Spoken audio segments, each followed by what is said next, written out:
Hey YouTube, Jarl DM here. Welcome to tonight's one shot. It is going to be set in ancient Persia. Um, it's called Death to Tyrants. It's going to be about saving some people from the evil, horrible Spartans.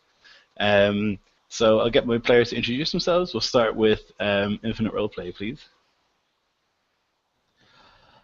Hello, my name is Nelson. I have the YouTube channel Infinite Roleplay. I do various role-playing things, commentaries, terrain building, and other tabletop artwork. I'm going to be playing Ahuru Nuria, also known as the God's Flame, a man not chosen to join the 300 for his martial prowess, but for his ability to crush the enemy's will.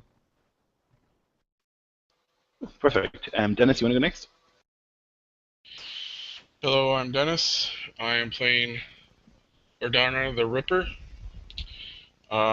He was actually born into a noble family, but through various circumstances kind of fell from grace and is now part of the immortals, is not much more than a beast who lives for fighting and blood. Okay. Darius, do you want to go next?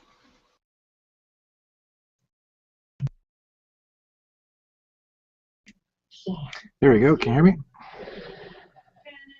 Yeah. No? Yeah, we can hear you. Okay. So this is Dariwa ibn Falad ibn Abbas ibn Rashid, the fifth son to a third generation family of immortals.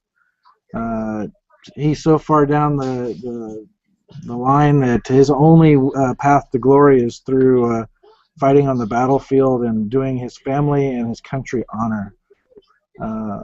Unflinching in battle, he has learned the art of being a battle master and fights primarily with a glaive handed down by his grandfather. Perfect. Thank you. And then Farzad. Am I saying that right?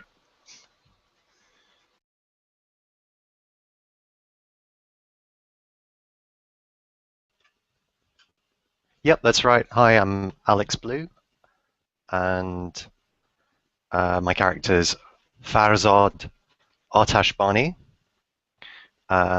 He's a Zoroastrian priest, a fire priest. Sorry, what's going on? No, nothing. No. Go ahead. All right.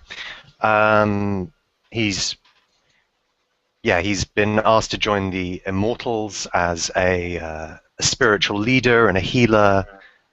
His surname, Atashbani, actually means keeper of the sacred flame. So he serves these various roles, but he is foremost a soldier, stern, gruff, methodical kind of guy. Mm-hmm. Cool. Okay, so this is, as I said, set in ancient Persia. The characters here are they are part of the Immortals, which is a unit of 10,000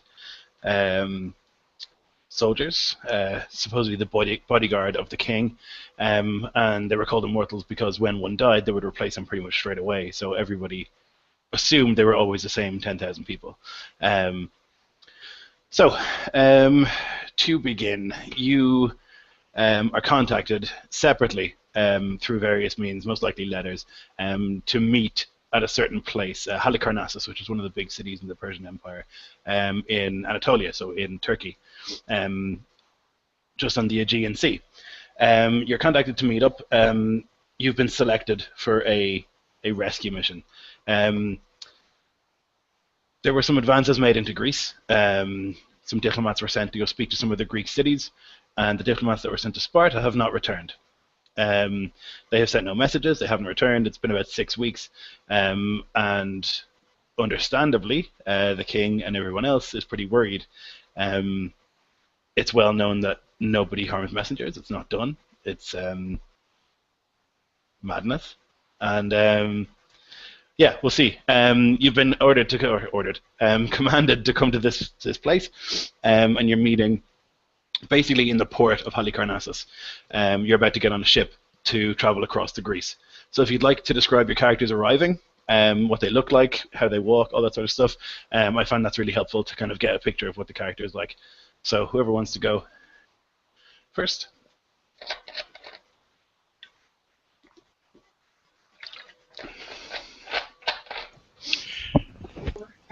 All right.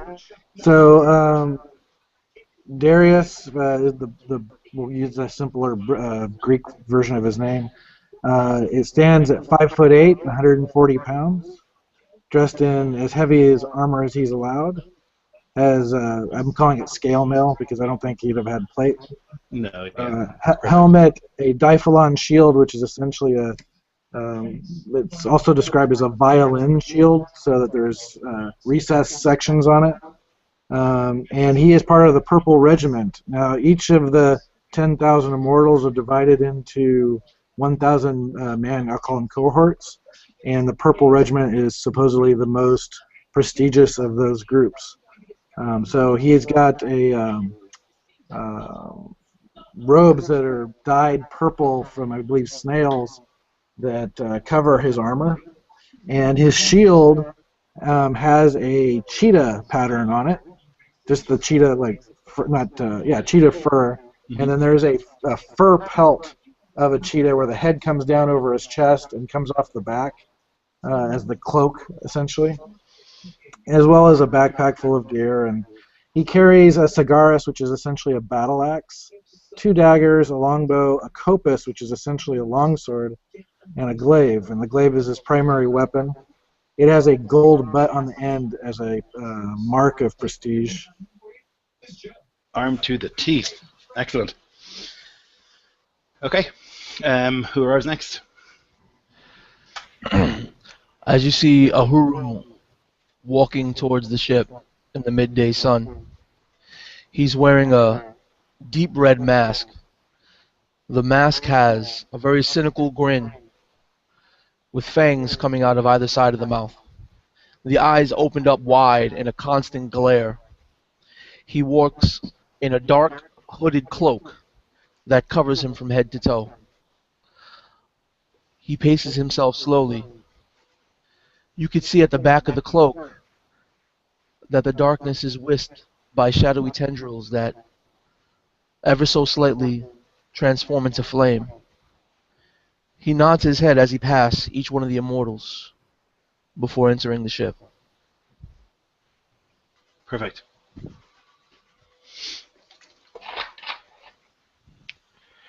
Right after Darius makes his way towards the ship, you'll probably see Farzad closely behind him. He's also a member of the Purple Regiment, and he's a tall man, not well muscled, but stocky, broad guy. He's wearing these white ceremonial kind of wear of a fire priest, and underneath his robes, he too has scale armor. He has a short bow on his shoulder and a quiver of arrows, and he's also carrying a shield and a particular type of ceremonial mace known as a gauze. If you were to look at this mace, you'd see that it has a bull's head at the top, which is a traditional Zoroastrian symbology. And he'll sort of look around, frowning with thick, heavy brows as he takes in the port and makes his way to the ship. Perfect. Then we've just got Ripper.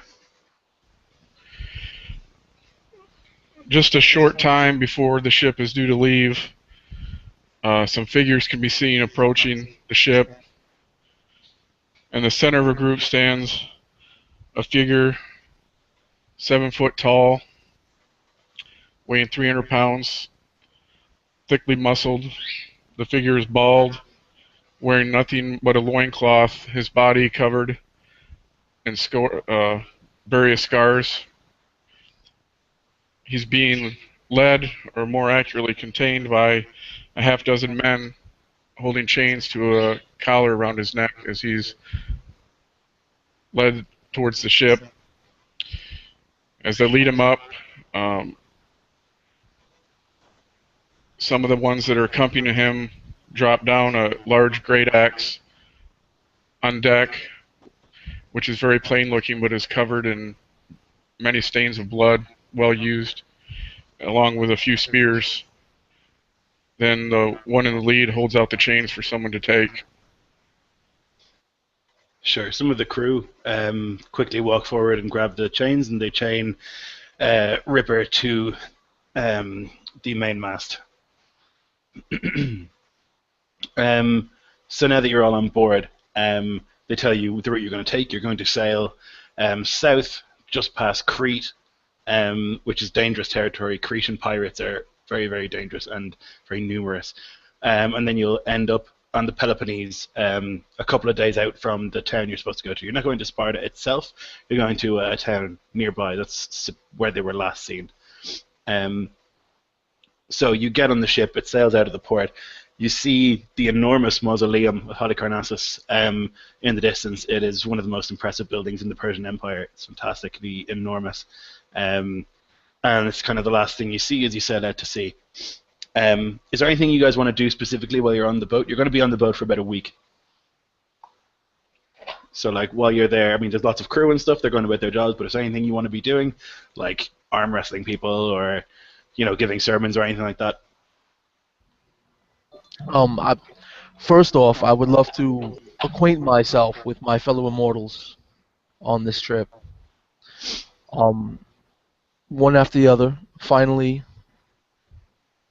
sitting beside the giant berserker, speaking with him through his mind, sending him calming images of a setting sun, the wind blowing on the sand and the sand blowing up to form the words that I'm going to say. Are you comfortable in those chains?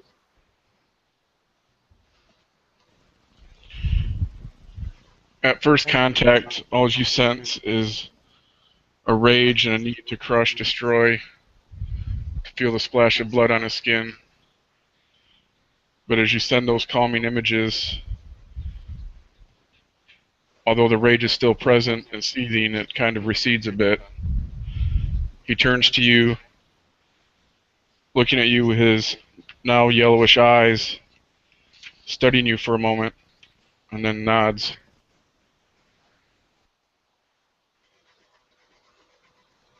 I'll send him an image again of a feast, a table full of various meats and fruits.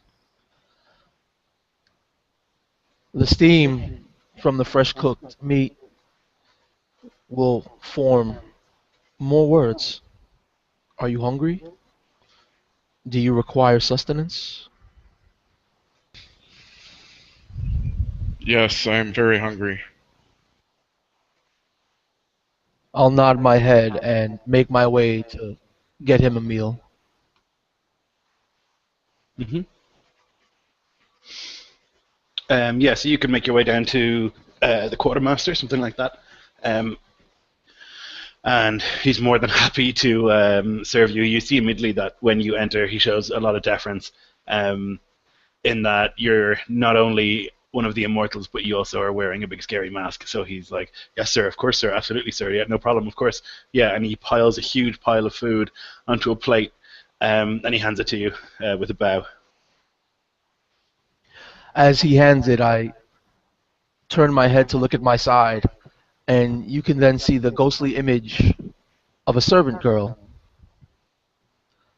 And the servant girl will take the food, and I'll carry it with this semi-translucent but young and beautiful servant girl to our berserker friend, and she will hand him the food. As you're walking through the ship, you hear some of the crew say, like, kind of whispering about the fact that you're clearly a magus or a sorcerer. And they haven't seen that before, so it's very interesting to them. Then you'll hear the words in your head. Eat, my friend. You have my thanks. At which point he reaches out and takes the food and begins to eat ravenously. You can see that the crew are giving a wide berth to Ripper as well. He's tied to the mainmast, and they're kind of, when they're walking through the ship, they're taking like the long way around, making sure to keep at least 5 feet between them. They don't want to walk too near him. He's got a reputation. Yeah, on any occasion that someone might walk a little close, he would definitely test the limit of his chains. While he wouldn't outright attack anybody, he would be very aggressive if they got too close to him, other than the one that has approached him and offered him food.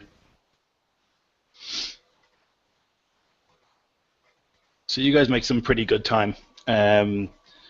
You do sail south, so you sail past a few islands in the Aegean, and you're passing just over north of Crete.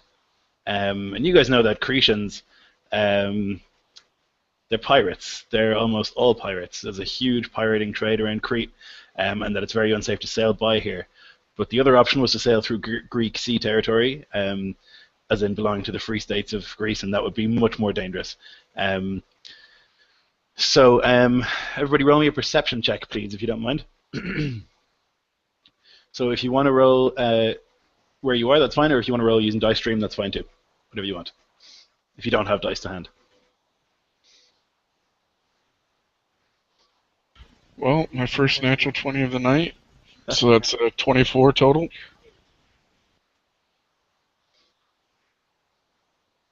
Okay, right. Well, with a 24, you're going to be able to see it anyway. So Ripper, probably because you're so tall, you're standing high and you're looking around, and you see in the distance another ship approaching. It's got kind of tattered sails, and you can see that it's filled full of men. When I see that, I rise up to my full height, revealing my broken and sharp teeth with a grin as I point. Ship!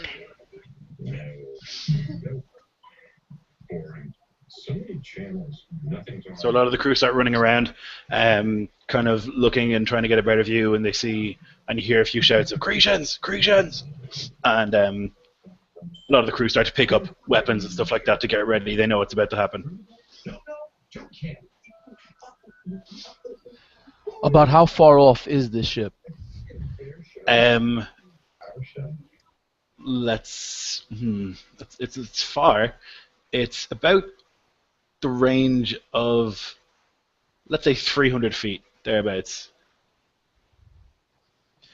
The first thing I do would be to have the ghostly image of the servant girl grab the great axe and bring it towards Ripper, and send a message into his mind, which is an image of the Cretan ship and the deck of the Cretan ship covered in blood, littered with bodies, and an image of him standing triumphantly above them all.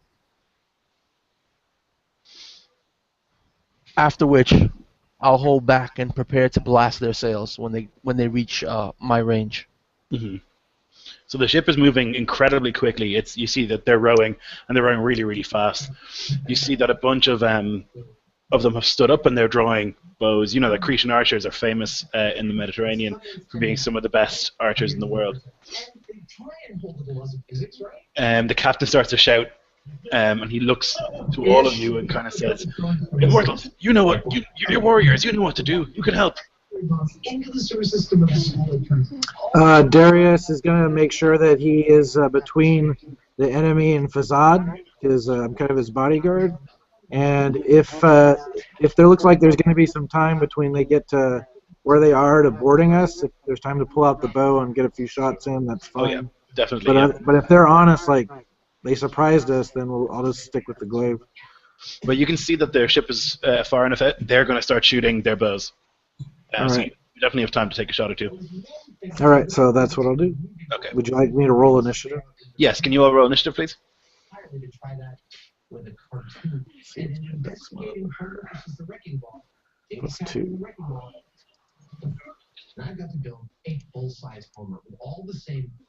Seven. Okay.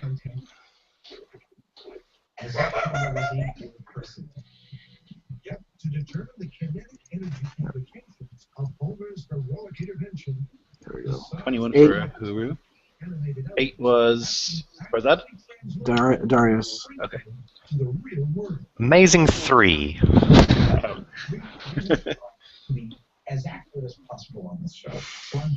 Okay. So Huru, your first act. The ship is still about 300 feet away.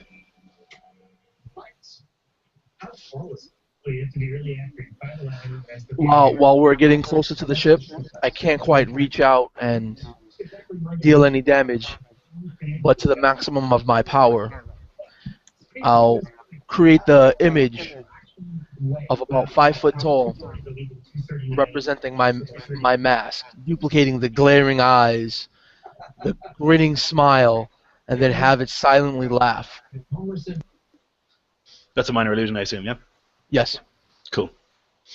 Some of the guys on the ship kind of are a bit nervous. They're kind of looking around like, okay, is this guy on our side? What's happening? And you see some of them make a few signs and mutter some quick prayers, but they begin to ready their weapons as well.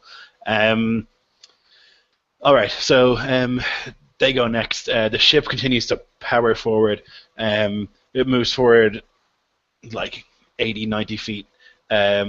So it's really, really going quick. A load of them take shots with their bows. So I'm going to have 10 of them take shots.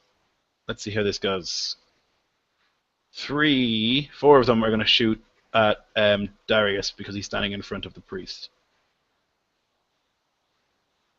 Okay, what's your AC, Darius? My AC with no shield is 17. Okay. All right, so then it's going to be 3 hits. So it's going to be 3 of these.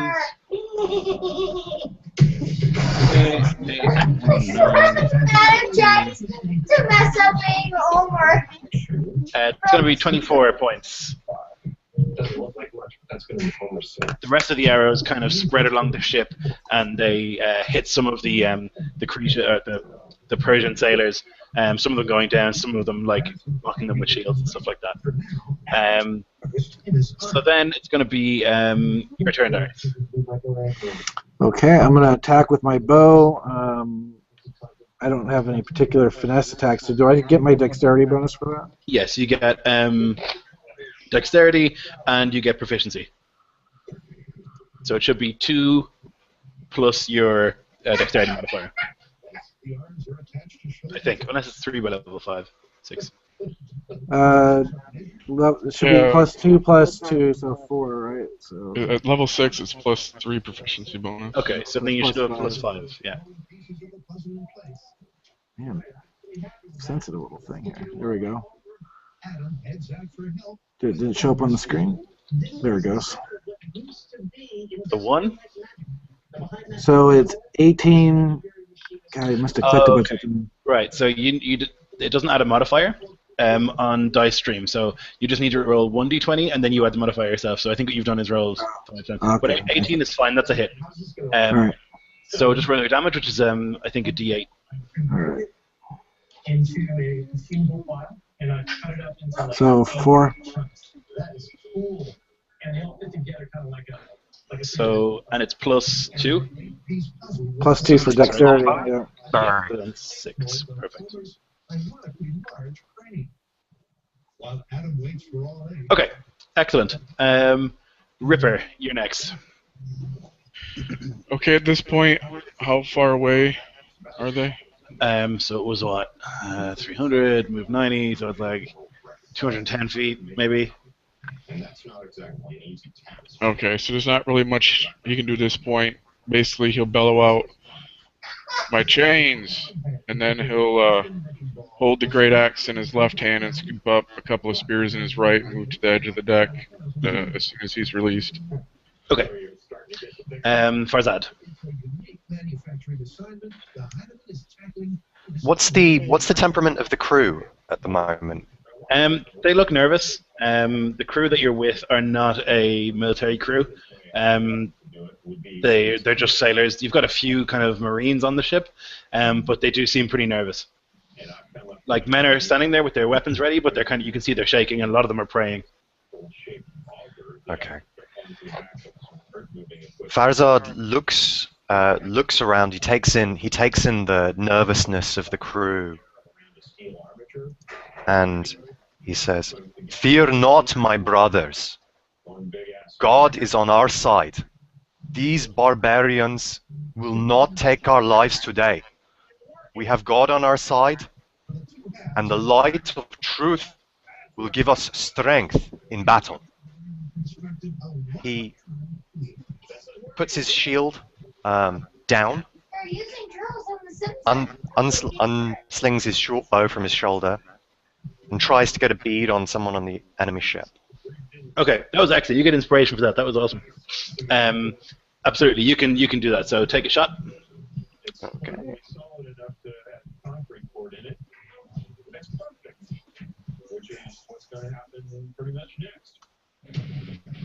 22. Absolutely, that's a hit. The steel armature made back at the shop will provide structure for the concrete airshells. For 8 damage. Oh, nice. Okay, so yeah, your arrow just flies absolutely straight and true. It actually hits the guy who had been hit by Darius, and he goes falling dead onto the deck. Excellent. Okay, Ahura, you're up again. About how close to the ship are we now? So it moved 90, so 210 feet. Yeah, it's still not quite close enough. I'll go over to the chains and release Ripper. Sure. I'm still maintaining the minor illusion of the giant mask, sort of cackling, but it's actually pointed at the Cretan boat. Yeah. Okay, no problem. Yeah. So you run over. I assume you use some sort of magic to open the chains. It's not a problem at all. It's well within your power to open up the chains that he's bound by. Okay. Some of the crews give you a nervous look as you release this thing, but they're not going to question you. You're immortals, and they're just crewmen. The ship surges forward again. The enemy ship. You can see it's gaining speed in a big way. So it's going to move another, let's say 100 this time feet, so it's going to be 110 feet away. It looks like it's going for ramming speed, like it's going to rush into the ship itself. And they release another volley of arrows. Let's see, I'll have one shot at Ripper. Oh, that's going to hit, I assume. Yeah, 16 is his armor class. Okay. So, okay, that's going to be 10 points. I'm going to try and hit Ahura once as well with a critical failure. So this guy goes to swing, and then the ship smashes into a wave, and he like drops forward, lets go an arrow, and shoots one of his friends in the back. And you see some of the crew on your ship are like roaring with laughter at that. And then we're going to try hit Darius once as well, and that misses too. And then the rest of the arrows kind of hit again all over the ship. Another 2 crew members go down, but most of them are able to hide behind shields and stuff like that. Okay, Darius, you're next. So the ship is now maybe 100 feet away. All right, by my calculation, they won't hit in the next round. They won't collide with us in the next round. So I'm going to go ahead and shoot another arrow. Mm-hmm.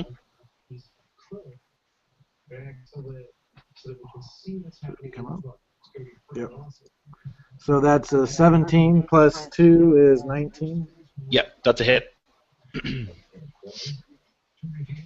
And 3 plus 2, 5 damage. Okay, very nice. So you managed to hit another guy. You can see that he was trying to draw a bead, and you hit him in the arm, and he drops his bow. Can I take a bonus action after my shot and basically drop my bow and pick up my glaive? Yes, absolutely. Mm-hmm. All right, Ripper, you're up. At this point, they're still not close enough, so I'm just gonna roar out and challenge and ready a spear. So as soon as they're within range, I'll toss it. Yeah, sure. Farzad. Toilet systems are mostly air. And here's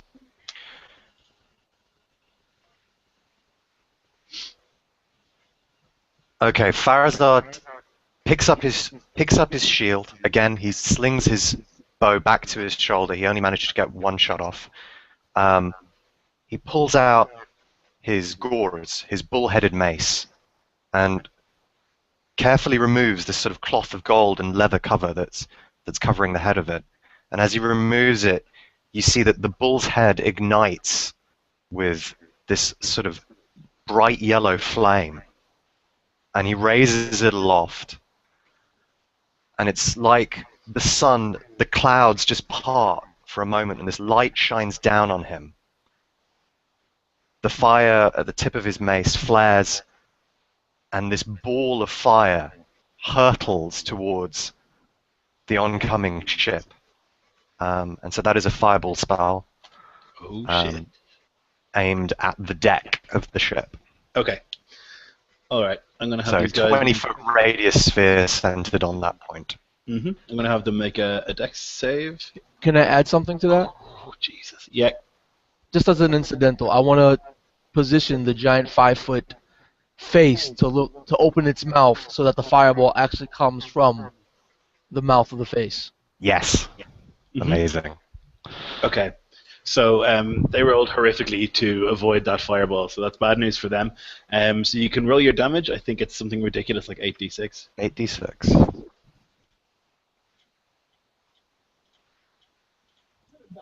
I wouldn't be half surprised if they got disadvantaged given that they can't get off the boat and the boat's, coming right at us. Right. I mean, they all failed. They're in particularly bad shape. Oh, God. Right. So that's going to be 12, 14... My screen's gone. So 8 and 8 is 16, 10, 14, 16... no, that's wrong. I can't count. Somebody do maths for me.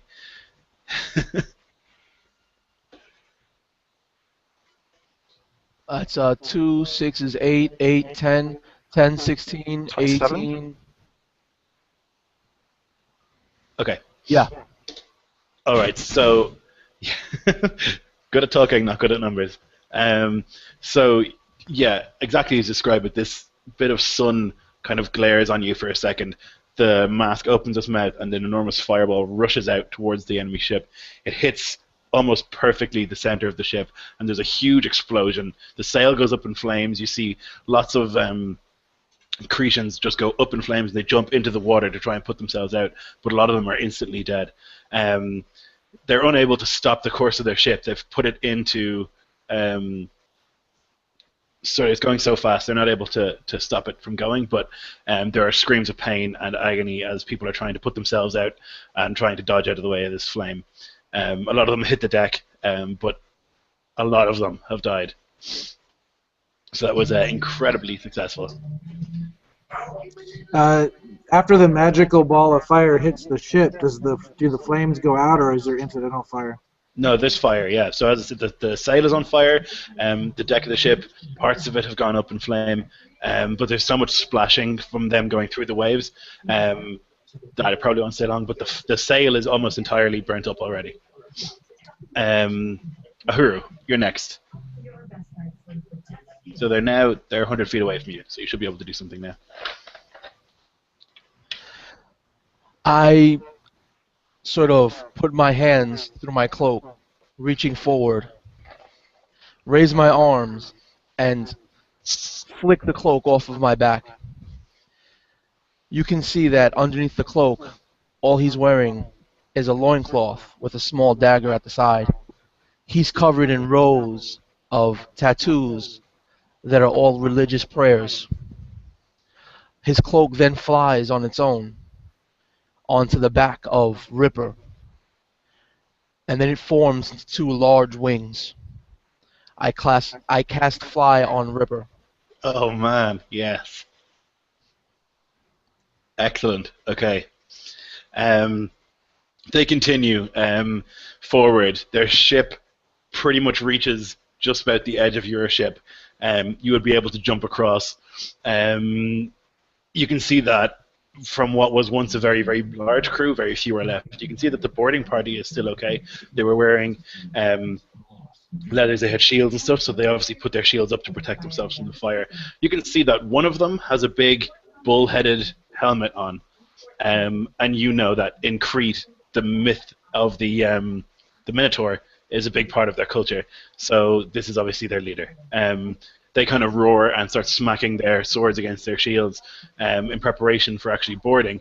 But there's 2 archers left, and they're going to try and both hit Farzad. They're going to have disadvantage, though, because Darius is standing right in front of them, protecting him. So, Will I have a chance to throw my spear for my held action for my turn? yes, you certainly will, yeah. Okay, so they both miss Farzad. You can throw your spear now.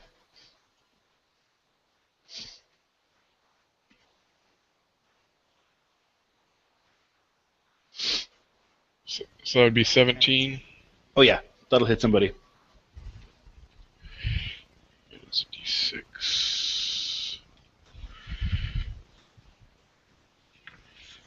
So 10 points of damage. Okay, yeah. So you throw it, it goes directly into an archer. You can see that it's like the force is so much that it lifts him off his feet, and he's then thrown down the ship a little bit. So yeah, their ship is still maybe 10 feet out from where you guys are. And it's going to be Darius' turn next. So is our ship elevated compared to theirs? Like, are they below us a little bit? Yes, yours is bigger. Theirs is quite a bit quicker, but yours is bigger. Yeah, you could probably jump down. I would like to ready an action so that when I think I can make the jump, I'm going to go ahead and jump onto their ship with my glaive drawn. My glaive is black handle with a golden butt end to it, and has a very over shiny blade with like a purple miniature flag on the end of it. And I'm going to go ahead and jump across and you know, I'm assuming 10 feet's pretty darn close, but you know, if it needs to be a couple of feet closer, I'll just wait until I think I can make it. If you roll an athletics check, you can definitely make it, and it's not even hard. You can definitely make it. Yeah, you're fine. So you're able. That was also a bonus too, because I have athletics as a proficiency. Okay.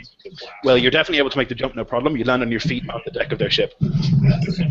So is that like what, 15 movement or something like that? Yeah, you can definitely reach one of them if you want to rush forward. I would like to attack one of them. Yep. Is the bullheaded guy in range, or is he too far back? He's at the front. There's maybe 10 of these guys, and they're standing in a sort of a little group. He's at the front. He's a little bit taller than the others, a little bit more muscly, and he's at the front. Yeah, you can reach him. All right, I'm going for him first. Sure. So I'm going to go ahead and attack with my glaive. Mm-hmm. Oops, let me clear that. I'm getting used to this dice thing here. There we go. Okay, so I have +3 for my strength, +3 for my proficiency, so that's, what, 22? Yeah, it's definitely a hit. And then I'm going to go ahead and use a maneuver as well, since I'm a battle master. Mm-hmm. And I'm going to go ahead and do push. So he has to make a save versus strength, or he's pushed down. And then I'm going to do an extra die 8 of damage. So I have 1d10 for the glaive, +1. So let me roll that first. And then I have another 1d8. So that's 18 damage. +3 is 19, 20, 21 damage. Wow. Plus, nice. if he fails his save, I push him down. Yeah, he failed his save. 10 feet, yeah. Okay, so you did 21. Right, so the ship is coming close, and Darius leaps into the air. He lands perfectly, like a gymnast, you know, hands up in the air on the deck of the ship, rushes forward with his glaive, drives it into this guy, hits him so hard that he falls back 10 feet onto the ground. The rest of the guys, the boarding party, kind of take a step back, going, "Jesus, what the hell?" They weren't expecting this at all. Perfect. All right, Ripper, who can fly. Yeah, so I assume that they're going to be in range with my move of 40. Oh yeah. So basically, with the arrows still sticking out of me, I'm going to roar out in a rage, entering a rage as I leap into the air, aiming for the center of this group. And then I'm going to swing out with my great axe. Let's see here. So for the first attack,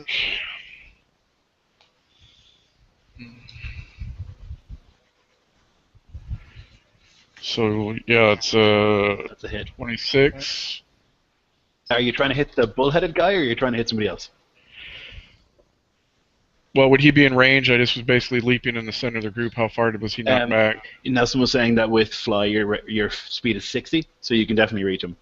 Okay, so basically what I would do is I would leap in the air and basically land over him, bringing the axe up over my head and just swinging down on him as I grin. Right. He's prone, so you can roll again to see if you get a crit, because you'd have an advantage to hit him. Unreal. Awesome. Yes. Okay, cool. Okay, so let's see. It's going to be... Oh, this is going to hurt. Barbarian crits are really painful. So that's going to be 23, 28, plus for the rage, that's going to be 30. Wow. Okay. And then you have another attack, right? Yep. This one also with advantage because he's prone. This poor guy. He just wanted to make some money. Okay, so it's just a regular, that'll be 24. Yep. So that'll be 9 points of damage. Wow, okay. This poor guy. So, in the space of like 6 seconds, just about, Darius has jumped onto the ship. He's thrust his glaive through this guy, knocked him back onto the ground. Then out of nowhere, this 7-foot monster literally flies up into the air, lands on top with an axe, smashes it down into him, and then swings another hit and hits him again. This guy is absolutely in bits. In fact, I'm going to say that he's missing his left arm at this stage. You've cleaved right through it, and he's screaming on the deck of the ship. Okay, Farzad, you're next.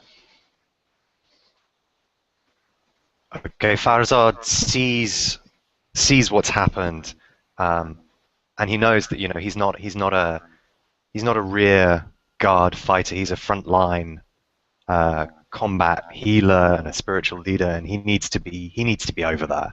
He needs to be on the other ship, and he makes a running leap and jumps across to the other ship. Yep. And he says, "The judgment of God will be swift and fiery to the enemies of Persia." As he jumps across, his flaming mace alight. I assume he just makes that jump, right? Yeah, you're fine. Okay. And once he's yeah, he takes. Sorry. Just if you take like a running start, you'll be fine. Yeah, it's no problem. And once he lands, he kind of surveys the situation.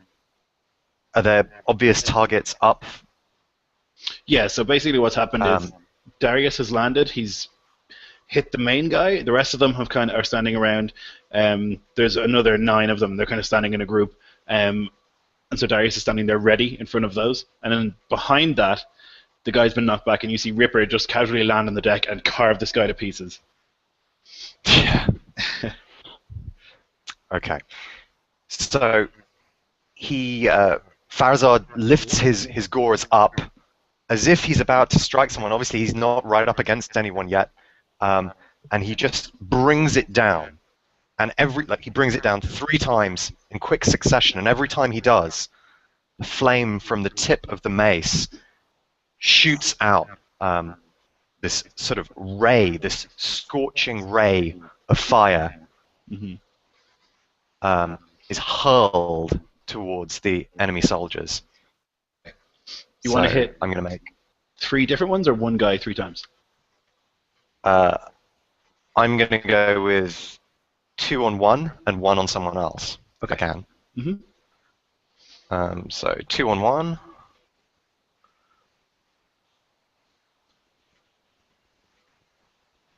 I can't see it yet, sorry. It's okay. It takes a while sometimes. Okay, yeah. 19's a hit. 4 is going to miss. Yeah. And the other one.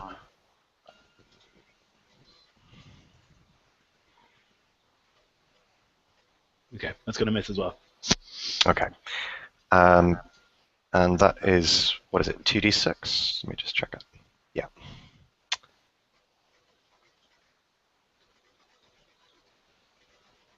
Oh, nice. 9 damage. That's 11. 11 even, sorry. Maths, not my strong suit. Hey, I'm part of the same team. Okay, so you smash your mace down. The 2 guys, or one of the guys, manages to dodge most of the way. One of them gets hit with a glancing blow, but even just a glancing blow is really powerful, and it knocks him back. He drops his weapon, and he's got this horrible burn mark on his shoulder where he's been hit. Okay, Ahuru, you're next. Back in the rear ranks of the Cretians, the corpse that the Ripper just mutilated, its blood starts to squirt up, and from its blood, it starts to form an identical facsimile of Ripper.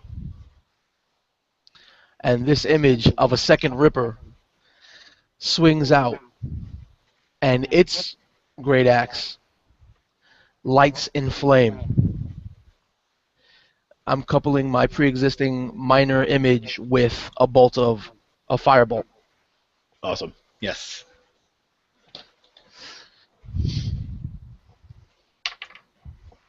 I rolled 17 plus 8 is That'll hit.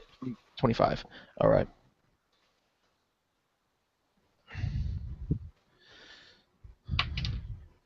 Ooh, 8, 13. 14 points of damage. Okay, and is this to one of the soldiers or to the bullheaded guy? If the bullheaded guy is nearby. Oh, then actually, the bullheaded guy. you have to roll for disadvantage to hit him because he's prone, so I guess you want to go for one of the soldiers, right? Who's prone? The bullheaded guy was knocked over. He's on his back, so you'd have to roll with disadvantage to hit him. All right, cool. So one of the soldiers instead? Hmm? Do you want to hit one of the soldiers instead, or? Yeah, sure. I'll kill one of the soldiers. Okay. So, yeah, absolutely. You hit. So, he takes a bit of a smack, fiery smack. So there you go. This bull-headed warrior, screaming in agony, manages to kind of roll out of the way of the ridiculous assault of Ripper and stands up, and he brings his sword to bear. He's got no shield arm anymore, so he's got no shield, but he brings his sword to bear and tries to swing. So he's going to try and attack twice and critically miss. He attacks the real one. So he fumbles his first attack, and I think the second one probably will hit. But so he fumbles his first attack. He swings his sword, and it cracks against the blade of Ripper. Kind of skids down a little bit, chops. That's the second attack, chops into your flesh. But when he pulls his sword back, you can see there's a huge crack in the blade, and he brings it to defend, and it just snaps off and falls. And he just goes, "Can it get any worse?" But he's going to hit you. It's going to do one of these. Okay, it's going to do 9 points of damage, Ripper. But I think you'll get half because you're raging. You have resistance to slashing, bludgeoning, and piercing damage when you're raging, which is just ridiculous. Okay. The other guys rush forward. So there's, 9 of them. We'll have 3 of them rush towards Darius, keeping him busy, while another 2 rush towards Farzad. And then we'll have 2 of them rush to Ripper, and 2 of them rush to Ahuru. Okay, so let's go for Ahuru first. I'm still on the deck of our ship, so. I will forget that then, because they're not going to get to you. That's my mistake. Okay, we'll have 2 of them rush towards, 3 of them rush towards Darius anyway. Let's see how they do. Wow. Okay, so that's bad news for Darius. 2 crits. So it's going to be 4d6. Okay, so 6, 7, 8. 14 and plus 2 on each one, so that's going to be 18 total from these guys. I have a question, if I can. Yep. Is he, from what I understand of the situation, we're pretty close to each other? Are we like within 5 feet? No, he's 15 feet because he knocked the guy 15 feet back when he... Okay, I got it. Okay. You were a little bit further away. I also have a question. Yep. In Polearm Master, as they enter the or exit reach for opportunity attack, if any of these guys break and run, I'm going to be able to get an extra attack on them. I think it's when they enter your zone as well, right? Yeah, I think so, but I'm not sure. The other question I have is this, is that with Polearm Master, you can attack, and you get a second attack from the butt of the polearm. You get a bonus action. So I get 2 attacks, right? Because right, I'm actually, at 5th level you should have 2 attacks plus your bonus attack. Plus action surge, right? If you want to use that, yeah. Right. So I have 4 attacks because of potentially glaive butt, and then action surge again, right? You can only use the butt as a bonus action. You can only do that once per round. Okay, so just once. All right. You have 2 attacks and then a bonus attack. You know. All right, that's cool. But you can attack one of them as they rush into you because that's one of the things of Polearm Master. So you can make a swing now if you want. With them entering reach, does that mean I get 3 attacks? You just get to. It's because it's your reaction. You just get 1 attack. You can only attack once. All right. So I only got a 6. So plus, yeah, no, I didn't hit him. Okay, Unless so I got no armor. Right, you just about you bring your glaive to bear. He kind of smacks it out of the way, dodges past, hits you with a heavy hit. So does the other guy. So I think you took like 14 damage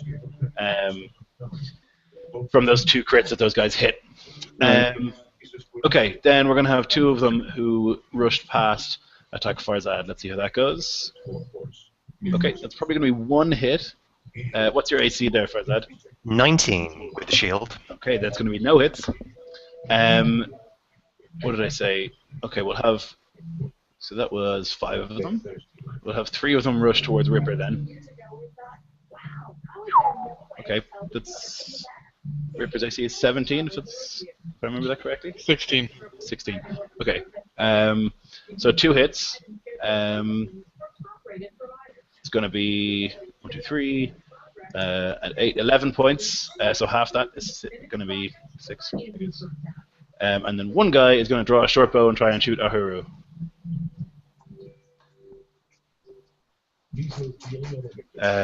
Which I think is going to miss.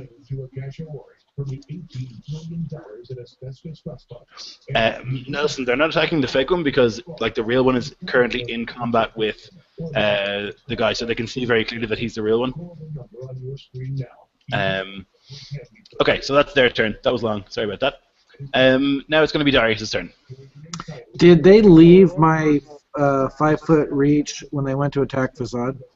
No, so 3 of them rushed to you, and the only reason they were able to get to Farzad is because 3 of them were distracting you. Otherwise, you would have been stopping and getting to. That's what it was. So my intention now is to attack, do my extra attack, and do my action surge. So my understanding that's 6 attacks. So that should be. Because I have glaive butt, glaive butt. No, you can only do the butt thing once because it's a bonus action. So you'll get 5. You'll get 5. You'll have 4 normal attacks if you action surge, and then 1 bonus action. So you'll get 5. All right. So I have let's see, 18, 19 on one, 18. I think your plus to hit is probably higher than that. It should be your proficiency. Oh, I your didn't count my proficiency, so it's plus 7 on every one of those. So 7, Okay, so that's 24, gonna be 3 23, 14. All right, 3 hits. So 3 hits. one of those is going to have a superiority die on it. Okay. So we'll just do that as the first one. Okay, so that's 6 plus a d10, which is 9. So, and then there's plus 3, 9, 10, 11. So it's 18. So it's 18, 19, and I'm going to do a save versus strength on him and have him do a trip. Okay, and what's the DC? It's going to be Save versus strength, so it's 14. Okay, yeah, so he doesn't make it. So you also kill him. So you stick your glaive into him, and then as you pull it out and you like smack the butt into his feet and he trips, he just falls dead. So that's your first attack. Good lord. Then your second attack will hit a different guy. Right, So once again, it's going to be... So it's 2 plus... Do I get the proficiency bonus on damage? No, just your strength bonus. So just 3. So that's 4. 1 more for the magic, so it's 4. So 6. Okay. Yep, so you stab him with your glaive. Alright, and then the third attack is it the glaive or the butt? That'll be the... If you're using action surge, it'll be the glaive again. Alright, so we'll do 10. Didn't go. There we go. 5 plus 4 is 9. Okay. Right, so that drops him as well. Sweet. And then you missed the rest of the attacks. With Okay. action surge, is that the bonus action surge, or is a bonus action still available? You used the bonus action as one of your attacks so you rolled 5 attacks. That included your bonus attack. Okay. So you missed 2 of the attacks, you hit 3, you killed 2 guys. Cool. So you are just a whirlwind of glaive attacks as they kind of rush forward and they hit you. You just go, not today, and you just and just sever many limbs as you take them out with your glaive. Perfect. Ripper, you're next. Okay, so the bull-headed guy is still alive. Barely. He's got half a sword. He's got no left arm. Okay, so I will just continue with the broken tooth grin. Already enraged, but now having the taste of battle and blood. Bring my axe up and take a swing, trying to separate his bullhead from his body. Mm-hmm. So let's see here. So 13, so 21. Yep, that hits. So 12. So 19 points of damage. Ouch, he's dead. Okay, how far am I away from the others? Well, I assume you're well within reach.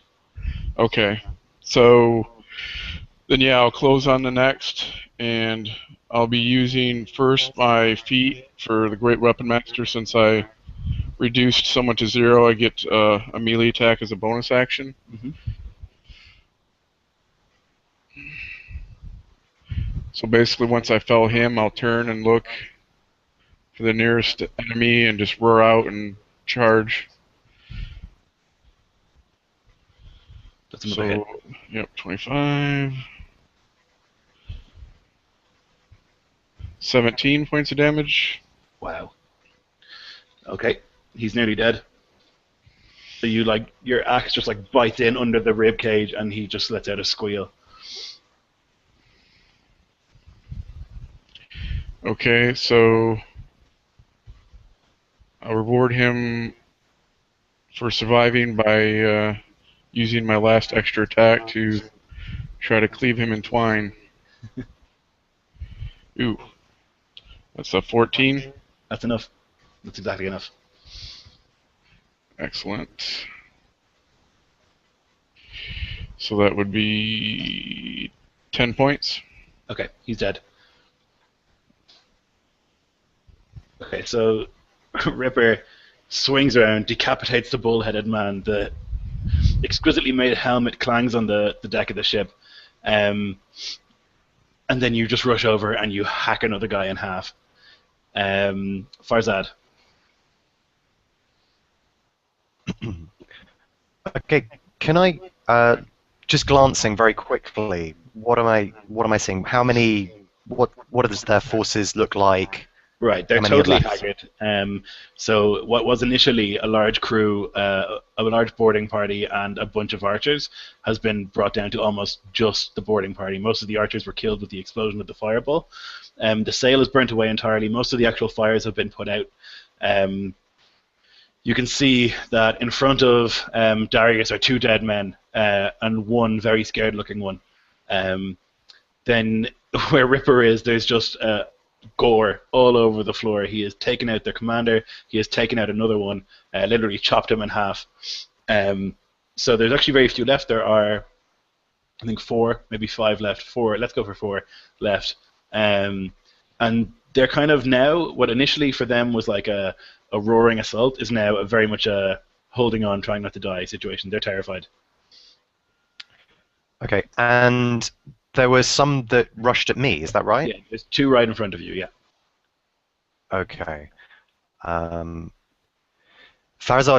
raises his shield. You know, like we're engaged in combat. They're attacking me. I'm defending myself. He raises his shield. He parries a blow, and from behind his shield, he brings down his mace, his gores, and this sort of sheet, this fan of flame, bursts out towards the 2 who are right in front of me. And that is Burning Hands, so please make Dex saves for them. Okay. That's DC 14. So they both fail. So go ahead and roll your damage. Okay.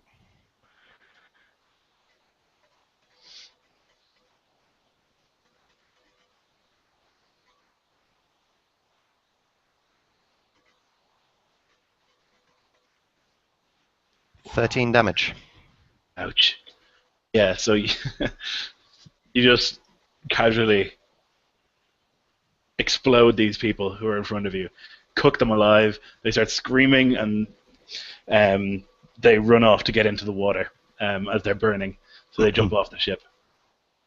In broken Greek, I say, surrender now, and we will spare your lives.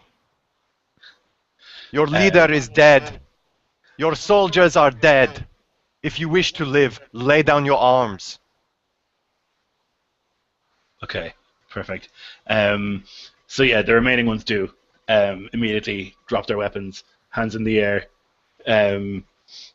They are cowering, mostly running away. They're actually trapped between Darius and Ripper. That's kind of the 2 ends of the fight, and they don't know which way to go because both of them have just been murdering people in a very, very violent way. So they've huddled together in the middle now, Ripper on one side and Darius on the other, and they've dropped their weapons. Are any in reach of Ripper? Oh yeah. Well, then he's going to, caught up in his rage, a need for blood, he's going to drop his axe and charge and try to grapple one so that he can bring him in to rend and tear at his throat with his teeth. Okay, so you have advantage on grappling checks when you're raging. So go ahead and roll, and I'll roll a check as well. Wow, okay, so I critted. And you got a 2? You have advantage.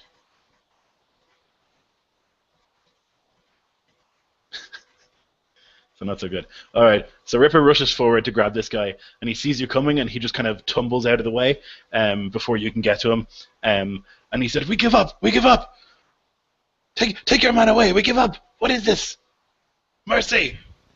Well, basically, unless someone tries to grab my chain, I will continue to use my actions to.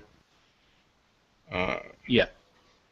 Try and So if someone wants to intervene, they basically need to grab his chains. That's the only way to calm him down. Otherwise, I will make another Yeah, roll to tear out his throat.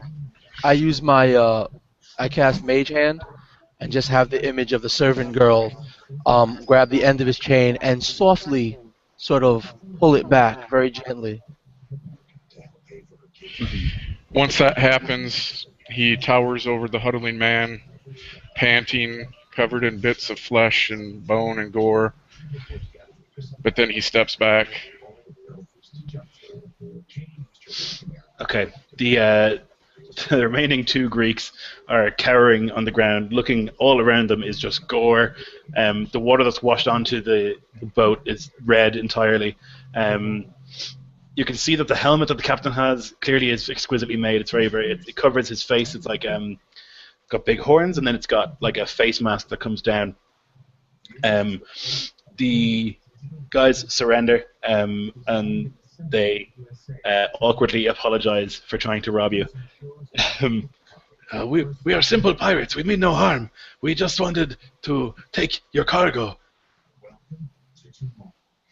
I use my bonus action to do second wind to get some points back, and then I go and I grab the nearest Cretan and disarm them and start putting their weapons, like I'll throw their weapons onto the burnt corpses of their archers, as like piling them up to get them disarmed.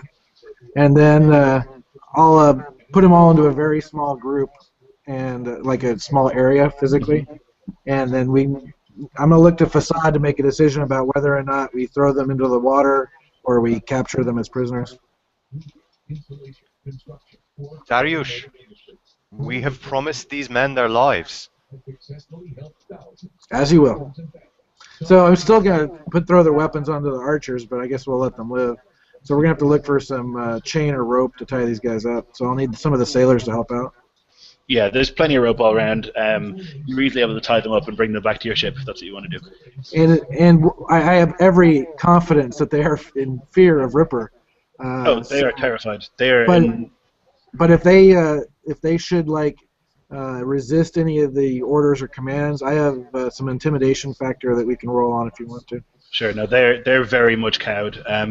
Having seen what happened in that, like Ripper literally flew onto the deck of their ship and decapitated their leader. And that was awesome. Right. And you like single-handedly took down pretty much 3 of them. And Farzad has been summoning massive amounts of fire, and Ahuru is clearly some sort of demon ghost. They're kind of like, okay, we're done here, and they're happy to surrender. I like that demon ghost picture. Play that up. Yeah, to sort of put a point on the exclamation, at the edge of our own ship, I lean over, I raise my hand up, and the black shadowy wings that are on Ripper's back, they leave and form some sort of indistinguishable bird form, and the form flies into my hand. I grab the form, spin it around, and then I'm once again wearing my black cloak. Nice. That's excellent. Okay, so you guys kick the everlasting piss out of the pirates anyway. Show them what's what. And you guys eventually get back onto your ship. I'll make sure, if no one else does, just as a nice trophy, to grab that bull helmet with, I assume, the head still inside of it. It's still in there, yeah. Yep. Can we have the war priest or the sorcerer examine the helmet? And I think the Ripper should get it, but if it's got special properties, we should make him wear it. Actually, because of my unarmored defense, I wouldn't wear it. I'd be welcome for anybody else to have it. I think in 5e though, there are no helmets for armor, so you can wear it as a decoration. Just as a okay, yeah, that makes sense. It's not going to mess your unarmored up. If Ripper doesn't actually want to wear it, like if he doesn't put on the helmet, I'll just I'll fashion him a fastening so he can wear it like a chain. Right. What? Yeah, you can wear a helmet without it counting as armor. That's no problem. Well, I guess technically I could wear armor as long as I didn't take any AC benefit and have it not really count, right? Yeah. I think that as a visual image with Ripper with all the chains and everything, and then the bullhead, Mhm. and then with his buddy there doing all the demon stuff, I think it would look cool. Yeah. Yeah, So I'm pretty skilled in intimidation too. right. Yeah. You guys are frightening. I'll be honest. So yeah, if either the priest or the sorcerer take a look at it, you'll figure out very quickly that it is a little bit magical. It allows you to do a gore attack. So if you run at somebody, you can basically charge into them, and you'll use your normal bonus to hit. And when you do hit them, it'll do 2d10 damage, and they'll make a strength save or get knocked 20 feet back. So you just basically all you need to do is like make a charge attack, and then I'll know whatever else happens then. So that's a useful attack for Ripper, right? Big time. Yeah. I mean, compared to that's his regular perfect. attack. That's perfect for him. Yeah. Cool. Okay, I'm just gonna take a quick bio break, guys. Right, I'll be back in 2 minutes. Okay.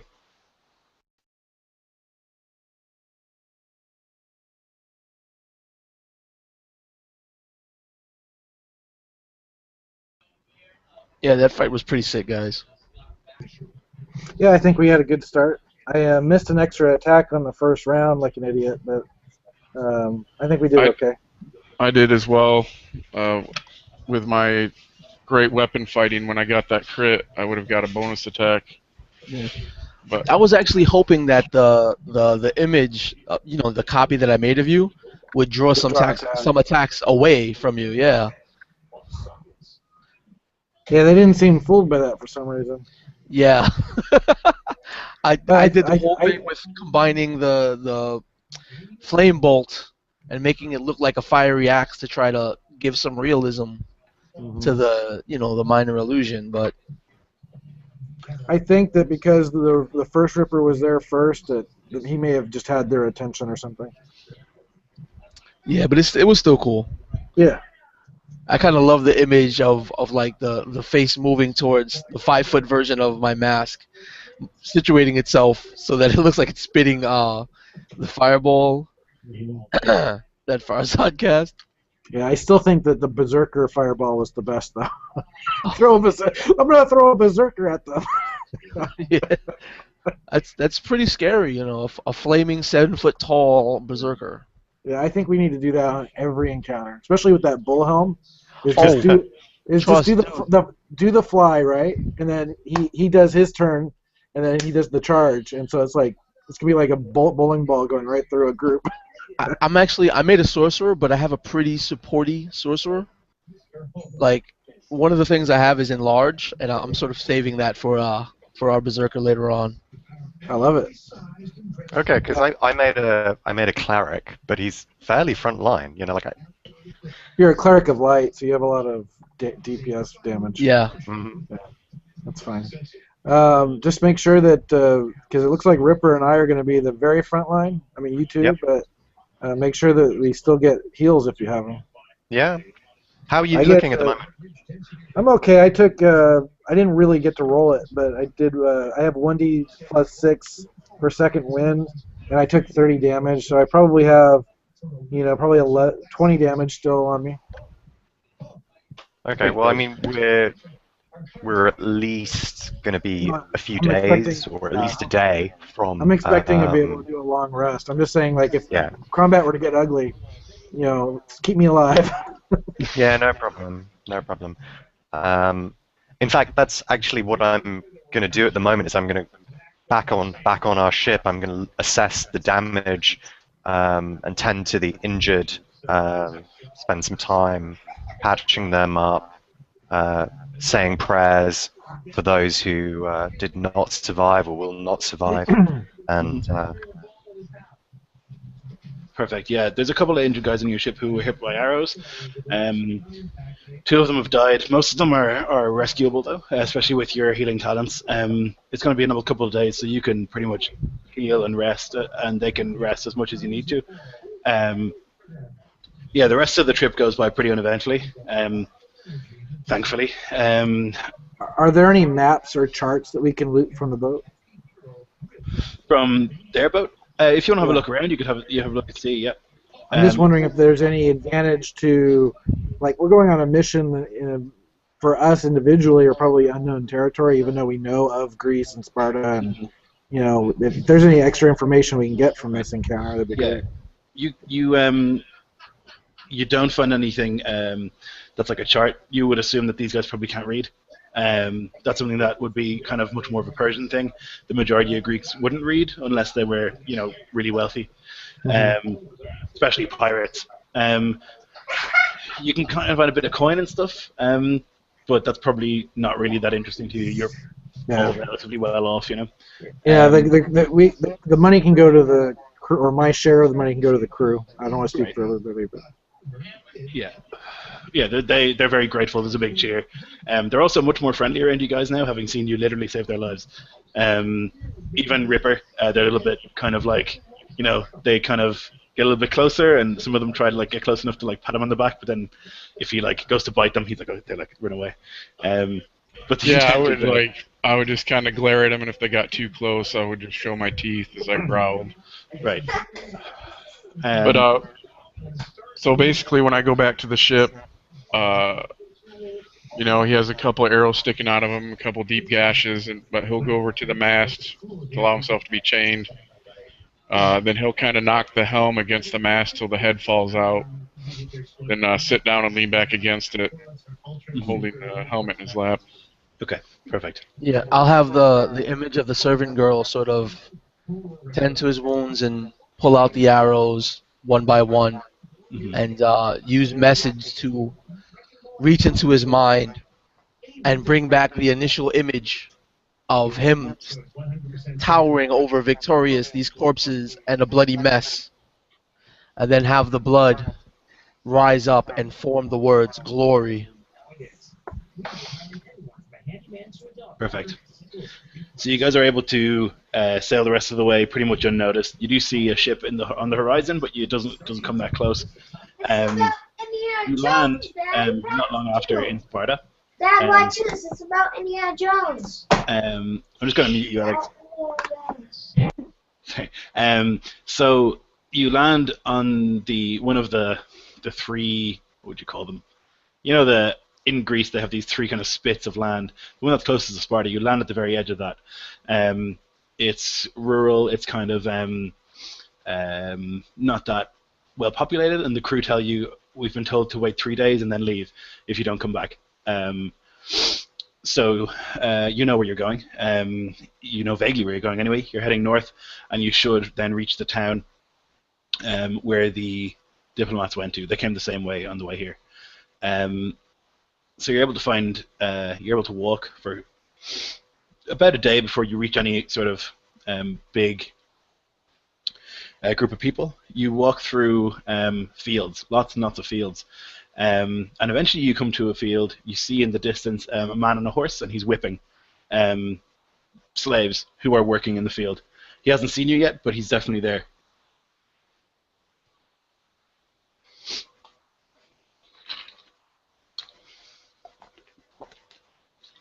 So what do you want to do? You want to advance undeterred? You want to try and hide? I just want to walk towards the man. And upon leaving the ship, I would be wearing the helm now, and I would just continue forward unless someone, whoever has my chains, tried to slow me. I would just continue forward. Right. Let's what's your name? Anaru Nura gonna hold the chain, or am I gonna do it? I'll have the image of the servant girl. I'm just maintaining my mage hand, Sure. All right. and it's being held by a ghostly image of a servant girl. Just wanted to figure out what that plan was there.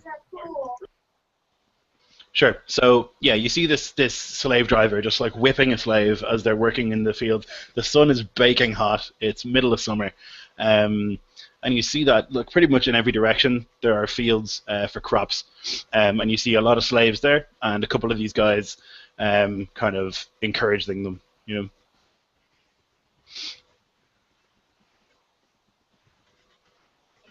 I'll walk right up to the first guy with the whip, and I'm going to charm him. Okay. So he makes a save, right? Yeah, it's a DC 16 Wisdom. Sure. Wow. Oh God. Crits out the wazoo today. This is why I'm glad he's in Dice Stream, because if I was rolling it in real life, you guys would be like, nah, it's not really happening. Okay, so what would you say to him? I would have said for him to stay his hand and come down and chat with us. So he feels a sort of tickle at the back of his mind, but he doesn't understand what it is. And he sees this thing walk up to him wearing this mask and these robes. And he's atop this horse, and he's been whipping the slave. You see the slave is like lying motionless on the ground, but he still was whipping him. And he kind of has his whip up as you approach. He sees you. Who are you? You are not from these lands. Upon seeing the treatment of the slave, Ripper will become agitated, growling through his teeth as he stares at the man. Mm-hmm. Having been a recipient of his own during his time of being tortured and beaten, that brings back unwelcome memories. Yeah. In an attempt to make Ripper look even more fearsome, I want to use my minor illusion to mimic his growl and just have it surround the gentleman on the horse, so that he hears that growl coming from all sides. Okay. And then I just motion to him. I look up and motion, bringing my hands sort of very gently towards myself and telling him to come here, to come down.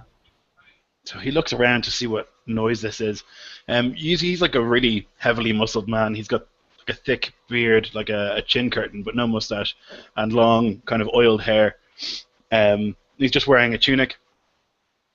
And he's looking around to figure out what's going on. He doesn't really understand what's happening. He's heard this growl, and he thinks, like, is it wolves? What's going on? So he's still got his whip raised. He lowers the whip. I asked you a question. Where are you from? Why are you in these lands? You are not of Sparta.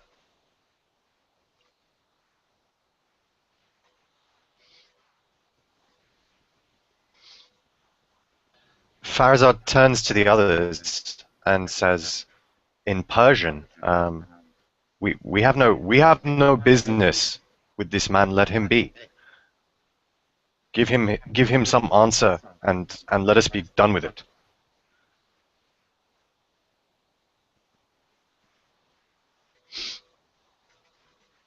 He looks down at Ahuru. Answer me. I asked you a question. He's speaking Greek. I assume that you guys speak Greek, or at least understand it. Yeah, without saying a word, I reach into his mind and just form an image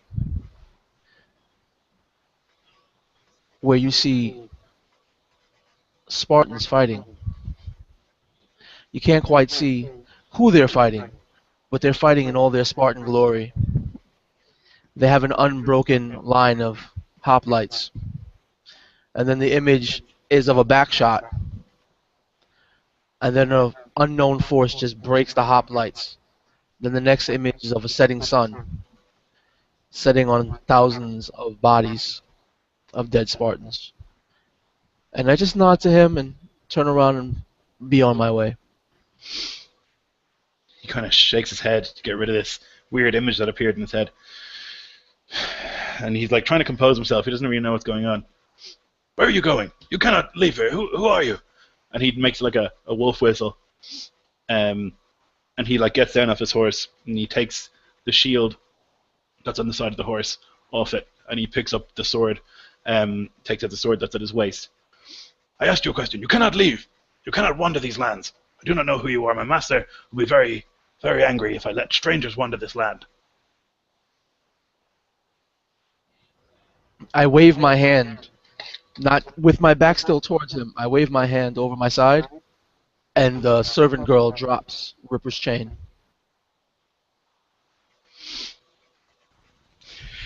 Yeah, so at that moment, with his aggressive act of going towards his weapon and the release of his chain, it's kind of a foregone conclusion what Ripper's going to do. Okay, so I guess we roll initiative. Ripper, you'll get a surprise round. That's good because I'm at 7 again. Initiative. Initiative is not his strong suit. 19 for Farzad. Oh, nice. 9 for Darius. So basically, since I didn't have my weapon ready and I do have my nice new helmet, I'm just going to charge forward. I figure on horseback, he's probably still not very much higher than I am. No, he's actually gotten down off the horse. Okay, so, yeah. So I'm just going to charge full speed and lower my head to ram into him. Okay, so just make an attack roll. You've got your normal bonus to hit.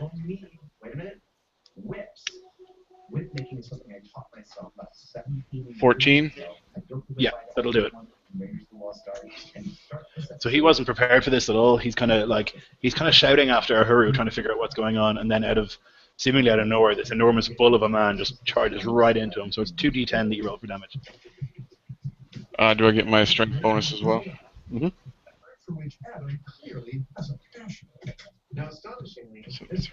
18. Wow. Okay, so you smack into him. I'm going to make him do a roll to see if he goes flying, which I assume he will. Oh, yeah. Okay, so you charge into this guy, gore him with the horns. He goes flying up into the air, landing 20 feet back in a pile of broken bones.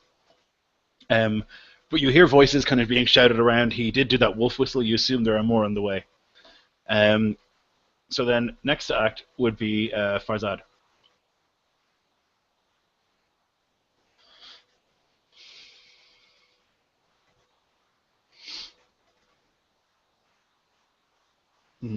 You're muted. Is the man clearly dead? He's not clearly dead, but he's clearly very badly injured. Okay. Farzad sort of his brows knit together, and he looks at Ripper and to the other immortals standing with him, and he's like, "Control that man. We are not barbarians."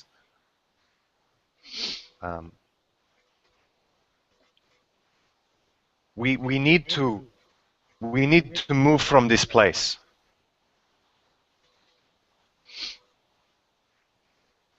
That's it. Okay, perfect. What do you guys think when he says that? I'm going to take his lead because he's basically pretty close to my commander. Mm-hmm. But I also know that if that whistle went off, we may have people incoming that aren't going to give us a choice. So we should at least find tactical advantage somewhere. Right. So the guy was in in a field, in like one of the, what would you say, between the crops, one of those little ruts, on the horse. So he got down off his horse. He was then flung away. So you guys were on the road. You can get back on the road if you want, or you can. I mean, there's nowhere that's clearly tactically better around here. It's just crop fields and a road that goes along. Ahura, your next act. I turn around and say, the barbarians are the ones to treat the helpless like that. But I see your point. And then I manifest I nod to Farazad and manifest the servant girl once again to gently tug on Ripper's chain and start walking away. Okay. You guys get back on the road, and not long later you see a couple of guys, 3 of them, running. And they're running in heavy armor, and it doesn't seem to slow them at all. They've got breastplates, they've got helmets, they've got greaves, they've got big hoplon shields and spears. And they run like full speed as if it's nothing to them, and they stop maybe 30 feet away from you. And one of them holds up a spear. Who goes there? What is going on here? need to know he gets real close, and the laws of probability weigh in. Answer me. Who are you? Why are we in our lands? Facade, do you want to answer for us? As long as I got 10, 12, 15 tries, you are in trouble, man. Yeah, you go ahead, Haru.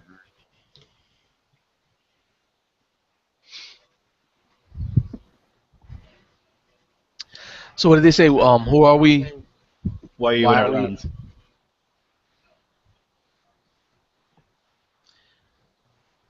I turn to them and speak in my normal voice. Can't you see we're just traveling? In Persian or in Greek? In Greek. Okay. He puts his spear down next to him. Just traveling?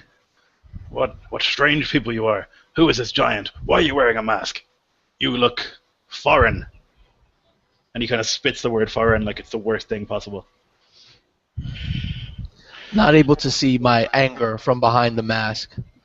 I stay myself, and I just turn to look at Farazad and try to prevent myself from doing anything foolish. And just turn back to the apparent Spartan and say, the giant of the man is here for our protection. We walk many lands and experience the bounty of every civilization that we come across. And I'm basically trying to deceive him. Okay. He looks a little bit confused at the whole situation. He's never seen anybody like you or like the giant. And Darius looks like the most stereotypical Persian that you can imagine. And so he's kind of confused by the whole thing. You can see that he's looking to his companions. We will take you to the Strategos, and he will decide what to do with you. Out of character, do you want to know what that is? Who that is? Yeah. Strategos is like the commander. You know, he'll be like the lord of this area. So yeah, if you speak Greek, you would know definitely that he's kind of the most important person around here. Okay. Do I'll I look think? over. Well, I'll look over to Farazad and just reach into his mind, sending him a message. And the image he gets is of the servant girl's hand letting go the chain, and then I just tilt my head inquisitively. You think that if you were brought before this Strategos, you would be in trouble. He wouldn't be happy with Persians in his lands. What's the range between us and the Spartans? About 30 feet.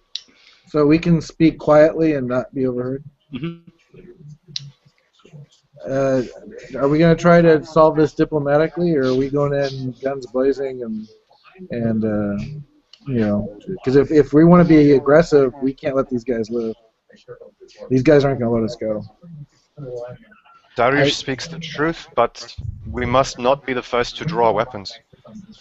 I reach back into Farazad's mind and then into Darius's mind. And they both see an image of those Spartans. And those Spartans are slowly hunching over. And they're transforming. And then in the same Hoplon armor, you see, instead of Spartans, dogs. Nice. Facade, I think that we don't want to be detected yet. So I think we should take these guys out and maybe learn something from them. Make a decision whether we want to approach this group of people or whether or not we want to sneak in or something. You see that they're also talking amongst themselves. They're kind of like, they've made a little huddle and they're kind of chatting to figure out what's going on. Farazad gives a sort of notable look to Ahuru and nods.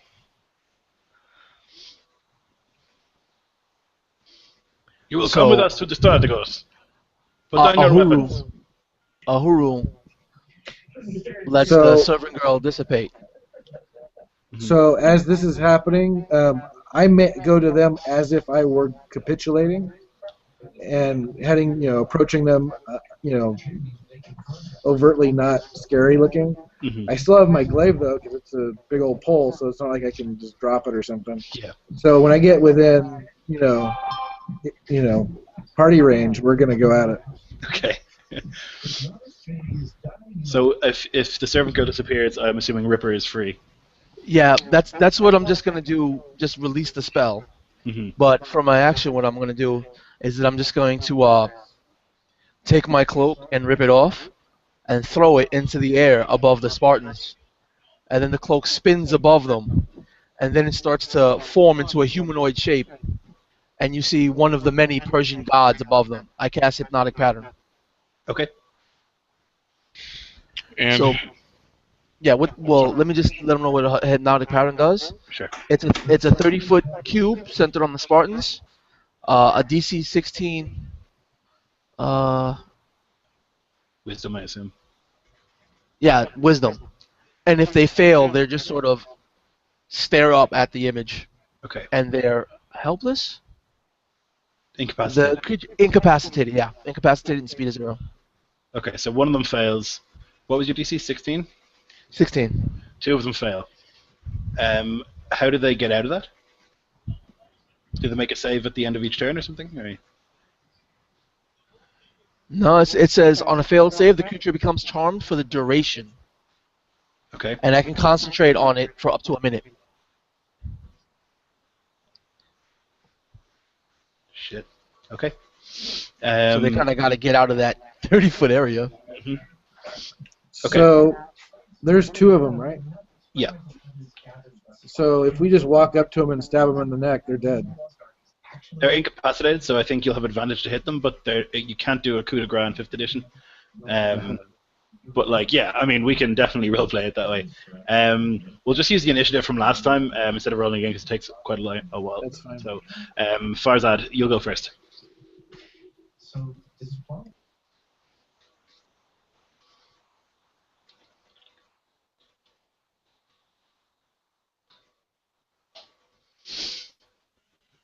Can I delay in 5th edition? Sorry, it's my first Yep. time playing. Absolutely, yep.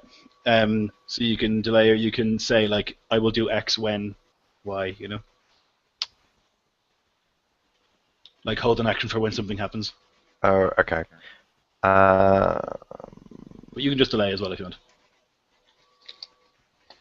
Yeah, I obviously I don't know what I'm going to do, so I'm delaying. Sure, no problem. Okay, they go next. The guy who isn't confused by this thing, he sees it as some sort of illusion. He sees his two friends just standing there idly looking up at it like, wow. And so the guy who rolled a 1 is just gone forever in my book, but he's going to grab the other guy and shake him and kind of like push him with his shield and like grab him and pull him forward. And I'm just going to because I don't know, surely you can't just be in it forever. Is there a way to get people out of it?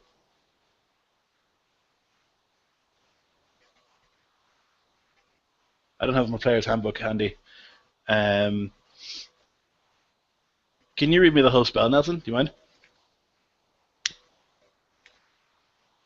Wow, I was reading that whole thing and I was on mute. Okay. Terrible. You create a twisting pattern of colors that weaves through the air inside a 30-foot cube within range. The pattern appears for a moment and vanishes. Each creature in the area who sees the pattern must make a wisdom saving throw. On a failed save, the creature becomes charmed for the duration. While charmed by this spell, the creature is incapacitated and has a speed of 0.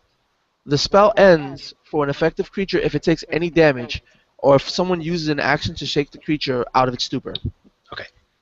All right. So then, okay. Well, that's what I was doing. That's fine then. So the guy who rolled a 1, I'm going to say, is just in it almost permanently, unless I guess he'll take damage. But the other guy, the guy who didn't get affected, grabs the other guy, shakes him, kind of pushes him like, let's go, and he kind of shakes his head clear, and they charge forward. So they run forward, let's say 25 feet, and they lock shields together. There's only 2 of them, but this is like their bread and butter is to enter into this this phalanx stance. So they lock shields, they get their spears, and they both thrust forward. So now is when marching order is important. I'm gonna. Darius was walking forward and Yes. supposedly capitulating, so Yeah. he'll So have met them fairly quickly. okay, so they'll both try and hit you. So they have 2 attacks apiece. Those 2 miss. Those 2 are going to hit. What's your AC at the moment? With that, I have my glaive, so 17. Okay, then those will hit. So that's going to be. That's +4 on each. 11 and 9. It's going to be 20 points. These guys rush forward. They stop. They're like automatons. They're totally in sync. They stop. It's like they practice this movement 1,000 times. Put their shields forward and just wham out with the spear. They miss the first time. Pull back. Wham again. Both of them hit home, and you take 20 points of piercing damage. Okay. Then it's going to be Uhuru's turn. All right, I use message and reach into the mind of one of the Spartans, Mm-hmm. and I create an image of the Spartan with a larger Spartan, and he reaches forward, he picks him up, cradling him, then raises the Spartan in the air, and then in the image, the Spartan is now a child once again, and then when he reaches the peak of him being raised in the air, he is now a baby, and then the image holding him just drops him, and he falls into a pit with 100,000 children, as if he's been discarded. I try to intimidate him. Okay, awesome. I'm just going to make him do a will save, because that was so excellent. Okay, he's going to make it, but, like, that was fucking great. Inspiration for that. So you can see him, like, look shaken. Underneath his helmet, you can see his eyes kind of widen for a second at this image in his head, and then he kind of, like, thinks of his training, shakes it off, and continues to look grim. But yeah, inspiration for you. That was great. Can I jump in now? Yep. Okay. Of the 2 who have just stabbed my friend and bodyguard Dariush, Mm-hmm. which of them looks more intimidating or bigger or? Right, yeah. One of them is clearly the leader. He's got a sideways horsehair thing, while the others have forward-facing ones. And you know of Spartan culture, that means he's like equivalent to a centurion in Rome. He's like the sergeant. Okay. Farazad holds up his hand, other hand, and he says Yavosh, and it just means like slow, easy, stop.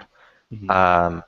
And the leader feels himself sort of slowing and his reactions just dulling.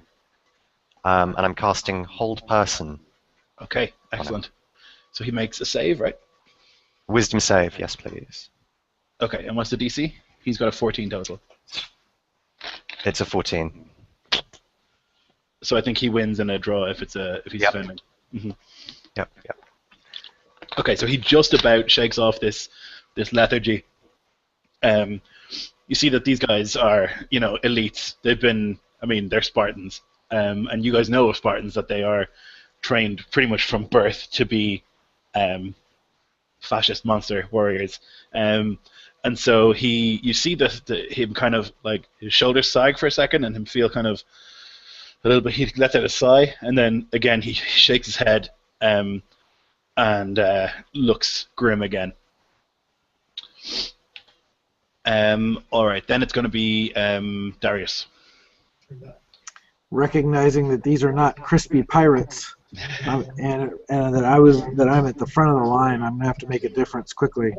So I'm gonna go ahead and do my attack, my extra attack, and my action surge. Okay, so that's a total of 5 attacks then, with your bonus. Okay, and your plus to hit is 7, is it? Let's see. Attack is +5. Okay, so 1. So it should be what, 4 attacks? Hit? His AC is a 19. Oh, okay. So So he's wearing big heavy armor. it's only 2 attacks hit. Right, yeah, the first one and the last one will hit. All right. So my glaive does 1d10 Yeah, and your thing does 1d4, the butt of your spear. So the butt's the other hit? What I would think it's the first 4 are glaive, and then the last one is a bonus attack. Sure. So it's Alright. 1d10 and 1d4, and you add your strength to both. Oops, did I do the right die? Yeah, okay. So 6 plus 1d8 is another 8. Ooh, nice. Plus 3. That's 14, 15, 16, 17, 18 damage on the first hit. Wow. And then 1d4 for the butt. And then that's plus 3. So that's 5 more damage. And I'm going to do disarm on him. So save versus strength, or he drops his weapon. Okay. Okay, he fails. So, you smash into him with your glaive, and then also with the butt, and with the butt of your spear, you hit his hand, and you see his spear clatter to the ground. Excellent. Okay, Ripper, you're next. Okay, quick question, because it normally takes an action to enter rage, correct? The bonus action. Okay, but since this happened before the attack round became where they dropped my chain, could I have raged then? Sure. Rather, I had it. Okay. Mhm. So yeah, basically, as the chain is dropped and all of this happens in a span of seconds of them attacking Darius and him returning the attack and the spells flying, Ripper is going to enter the rage, feeding off that anger seething within him, imagining the strikes of the whip on his body, tearing into his flesh, as he charges forward with a roar that just bellows and echoes in the Minotaur helm, or the bull's head, and charge into the one that appears to be in charge. Okay, so these guys have polearm mastery, so he'll attack you on the way in, Okay. but you'll get to charge him. Okay. Okay, he misses anyway. The other guy also missed. Wow. Okay, they both rolled a 4. So they both So I missed. got a 21 on the charge. Yep, that's good.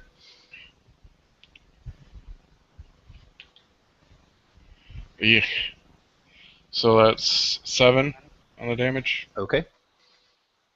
And then he makes a strength save. What would your DC be? It will be 8 plus proficiency plus strength modifier. He's going to fail. So he has a 16 total. But I'm guessing Yeah, that... it'd be a plus 8 for my strength bonus and my proficiency bonus. Okay, yeah, so he'll fail. I think, right? Yeah, he will. Yeah. So Ripper's fighting next to me since there's only these two, right? Yeah. He just ran forward and he smacked this guy back. So this guy goes flying and lands. If somebody attacks Ripper because he's within that close to me, I'll get an attack of opportunity if anybody attacks Ripper. Is it Sentinel, is it? Yeah. Okay, perfect. That's awesome because I have that as well. So how far did he go flying? Wait a second. Who has it as well? Ripper has it too. It doesn't work then. It doesn't work? It only works if you don't have the feet. If the other guy doesn't have the feet. Oh, okay. Well, that's. Well, I thought it was if the opponent didn't have the feet that it didn't work. No. I'll double check, but I don't. I'll check. It would make sense that if you both have it, because otherwise you could spam that into infinity. Okay, either way, this guy goes flying 15 feet. He would go 20, but he's wearing this big, heavy armor, so even so, he goes flying an awful lot. Okay, how far away were they from us? They were 30. They moved forward 25. So So I could still continue my move and use my other attacks on the one that I sent flying? Yes. Okay. So that's what I'm going to do. I'm going to close on him, bringing up my axe, pretty much mirroring what I did to the guy that donated his helmet to me, swinging the axe up over my head and bringing it down. So it's advantage because he's prone. Okay.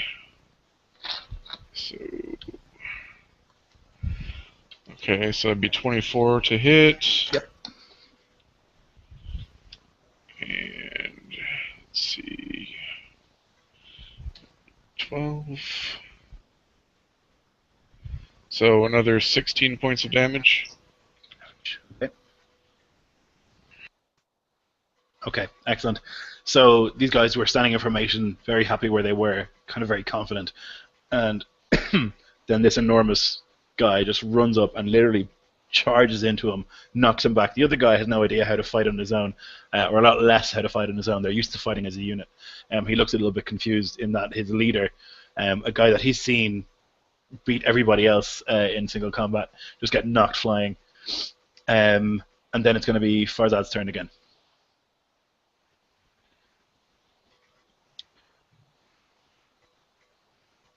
Okay.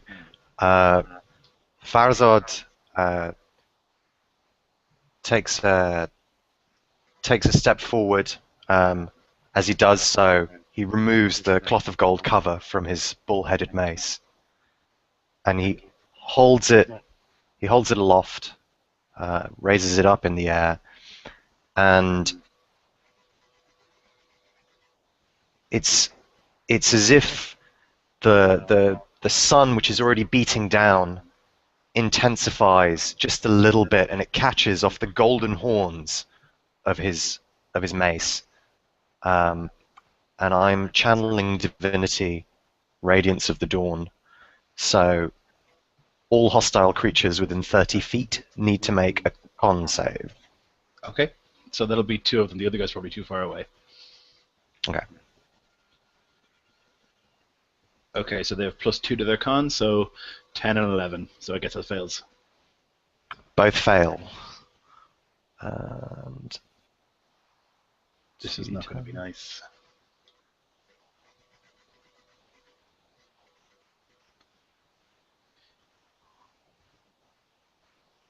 So that's 15 damage.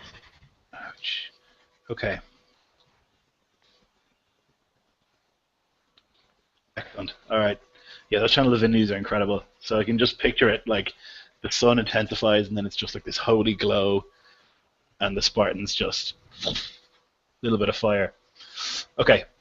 They go next. The guy who's on the ground is going to tumble back away from Ripper. And he's basically standing up, and he's going to try and take a swing with his. He dropped his spear. He'll draw his little sword instead and try and swing with that. So he's got 2 attacks, and he'll miss both times. So he's very shaken after having knocked all this way, but you can tell that he's such a professional soldier that very few soldiers would have recovered from that. The other guy, who's in front of Darius, is going to try and swing twice with his spear. Before he does, the light from my raised mace will catch in his eye, and that's an improved warding flare. Okay. So he's at disadvantage. Okay. So the first one will miss then, I guess, because we'll use those 2 dice. And the second attack will also miss. God, guys, Spartans. Okay. The other guy is still in a stupor at the at the back, looking up at this this illusion that Uhuru has brought forward. And now it's Uhuru's turn. From where I am, I'm gonna start running to get about 20 feet behind the leader, the commander. Right? And as I'm running, the dust of the road starts kicking up, and it starts surrounding me. And I'm now taking the form of Ripper, and I stand behind them, just growling and yelling. Okay, and that's an illusion, is it? Yeah.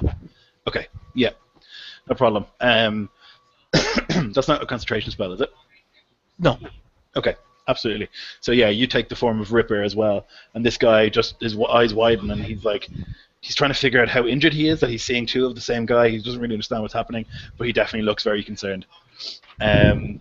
Darius. All right, so I'm gonna attack and do my extra attack. So that'll be. And your bonus attack if you want as well, so it'll be 3 attacks. Right. You get your bonus attack every round. Oops. There we go. Ooh, critical. And Nice. then where'd my other one go? I don't know why the third one didn't do. It might take a sec to load. Okay, so for the critical, it's going to be 2d10. I'm gonna re-roll the third 20. Hold on. Sure. There we go. So, oh well. Okay. So First, weapon damage is a D10. so it'll be double that. 2. And then No, you roll it twice. oh, So you roll the dice twice. all right. So and then there's a plus 4 damage. So that's 10 plus another D8 for my maneuver is 16, and the maneuver will be push, and I'll push the guy back. Save versus strength. Okay, he's going to fail. And it's just pushing, or does he fall over? I think it's just, he just gets pushed back, right? I think he just gets pushed back. Let me just double check that. Let's see.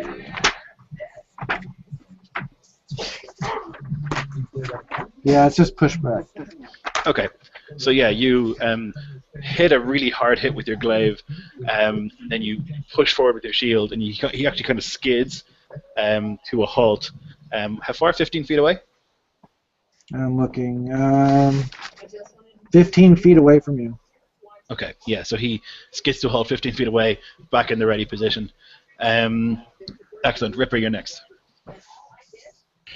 So, what is the one in front of me doing? Is he still on the ground? The one in front of you is, he's gotten up. He tried to take a swing at you, but he couldn't hit you. Oh, okay.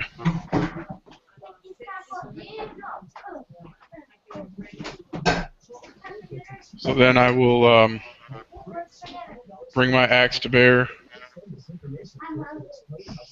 taking a downward swing across the front of his body.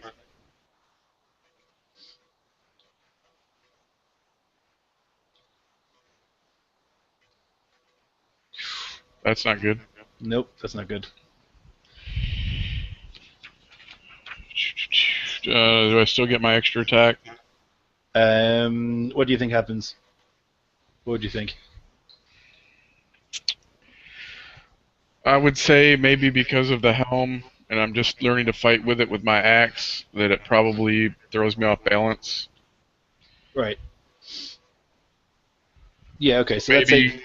So maybe I attack with disadvantage for my second attack? Yeah. Does that sound fair? Yeah. Let's say like it gets stuck in the ground a little bit, and so it takes a little bit to pull it back out. So yeah, disadvantage on your next attack is fine. So that would be 15. 15 is no good, no. These guys have 19 AC. The heavy infantry of the world. Okay, Farzad, you're up again.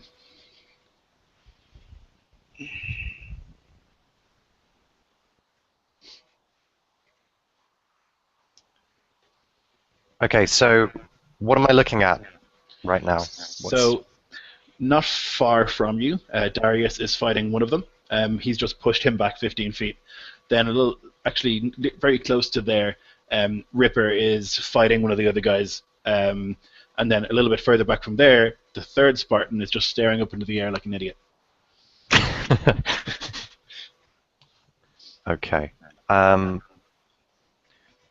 Once again, Farzad holds aloft his gauze and brings it down 3 times, and scorching rays of flame shoot out towards the one that Darius is fighting.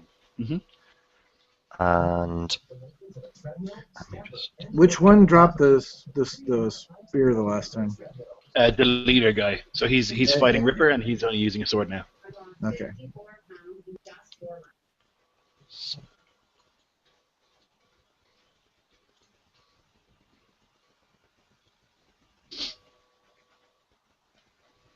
Ooh.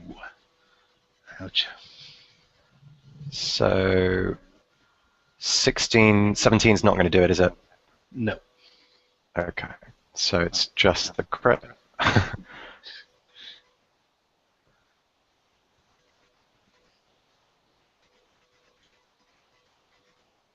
So I know these guys have ridiculously high AC, but I wanted to bring across the fact that they wore heavy armor, and that was really unusual in the world.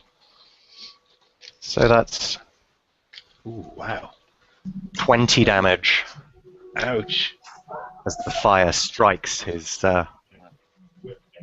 Okay, yeah, strikes instead of goes right around his armor. he erupts in flames. You see the metal start to cook his flesh, and he falls to the ground dead. So it's just the one who's dazed, and then the one who is engaged with Ripper. I smell dinner. Okay, it's their go. The guy who's engaged with Ripper is going to try and swing again with his sword once, and then he's going to try and hit you with his shield as well. So that's going to hit. It's going to be one of these. Okay, so 8 damage from that. Half because you're raging, and then he's going to try and swing at you with his shield bash, and he's going to miss with that. So maybe after he hits you, you kind of dodge out of the way a little bit. He tries to push forward, but you're already not there. Then it's going to be Ahuru.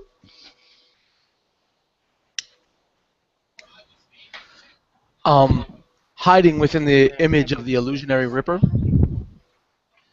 I want to actually charge behind the leader, bring the illusory great axe up into the air, and then scream, let out a monstrous scream, and then as I'm bringing it down, the great axe cuts through the air and ignites. And I'm going to be bringing it down 3 times. I'm casting my own Scorching Ray. Okay, excellent.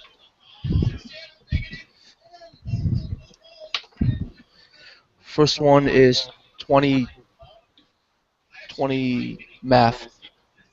22? You just need a 19, so. All right. 22, 20, and yeah, that's 6 and 8 is not 19. So I only hit twice. Okay, so that's 46. All right. I'll just use Dice Stream for that. I add my Charisma bonus twice for each hit. I added twice because I hit twice. Yeah. So that's it's what I roll plus 10. Okay. Which is 8, 9, 14, 24. Okay, yeah, and that kills him as well. That brings him down. So again, it's the Scorching Rays. He goes up in flames. He's cooked inside his armor. He's screaming, and then he's not screaming anymore. So there's just one guy stupidly looking up at the illusion. You see that a lot of the slaves as well have kind of run away from this situation. They've run away into the hills.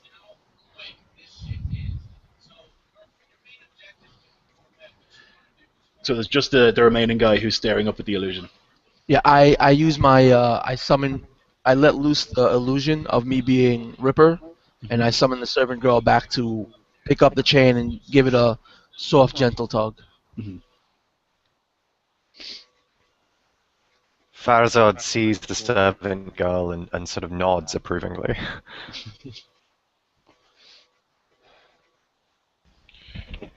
Ripper had turned and began making his way towards the lone soldier. And even though he still sees his body almost trembling, he does cease his movement once he feels the light touch on the chain. Mm-hmm. Okay, so what about this guy who's staring up into space? That lasts a minute, right? So you still got a bit of time, but even so.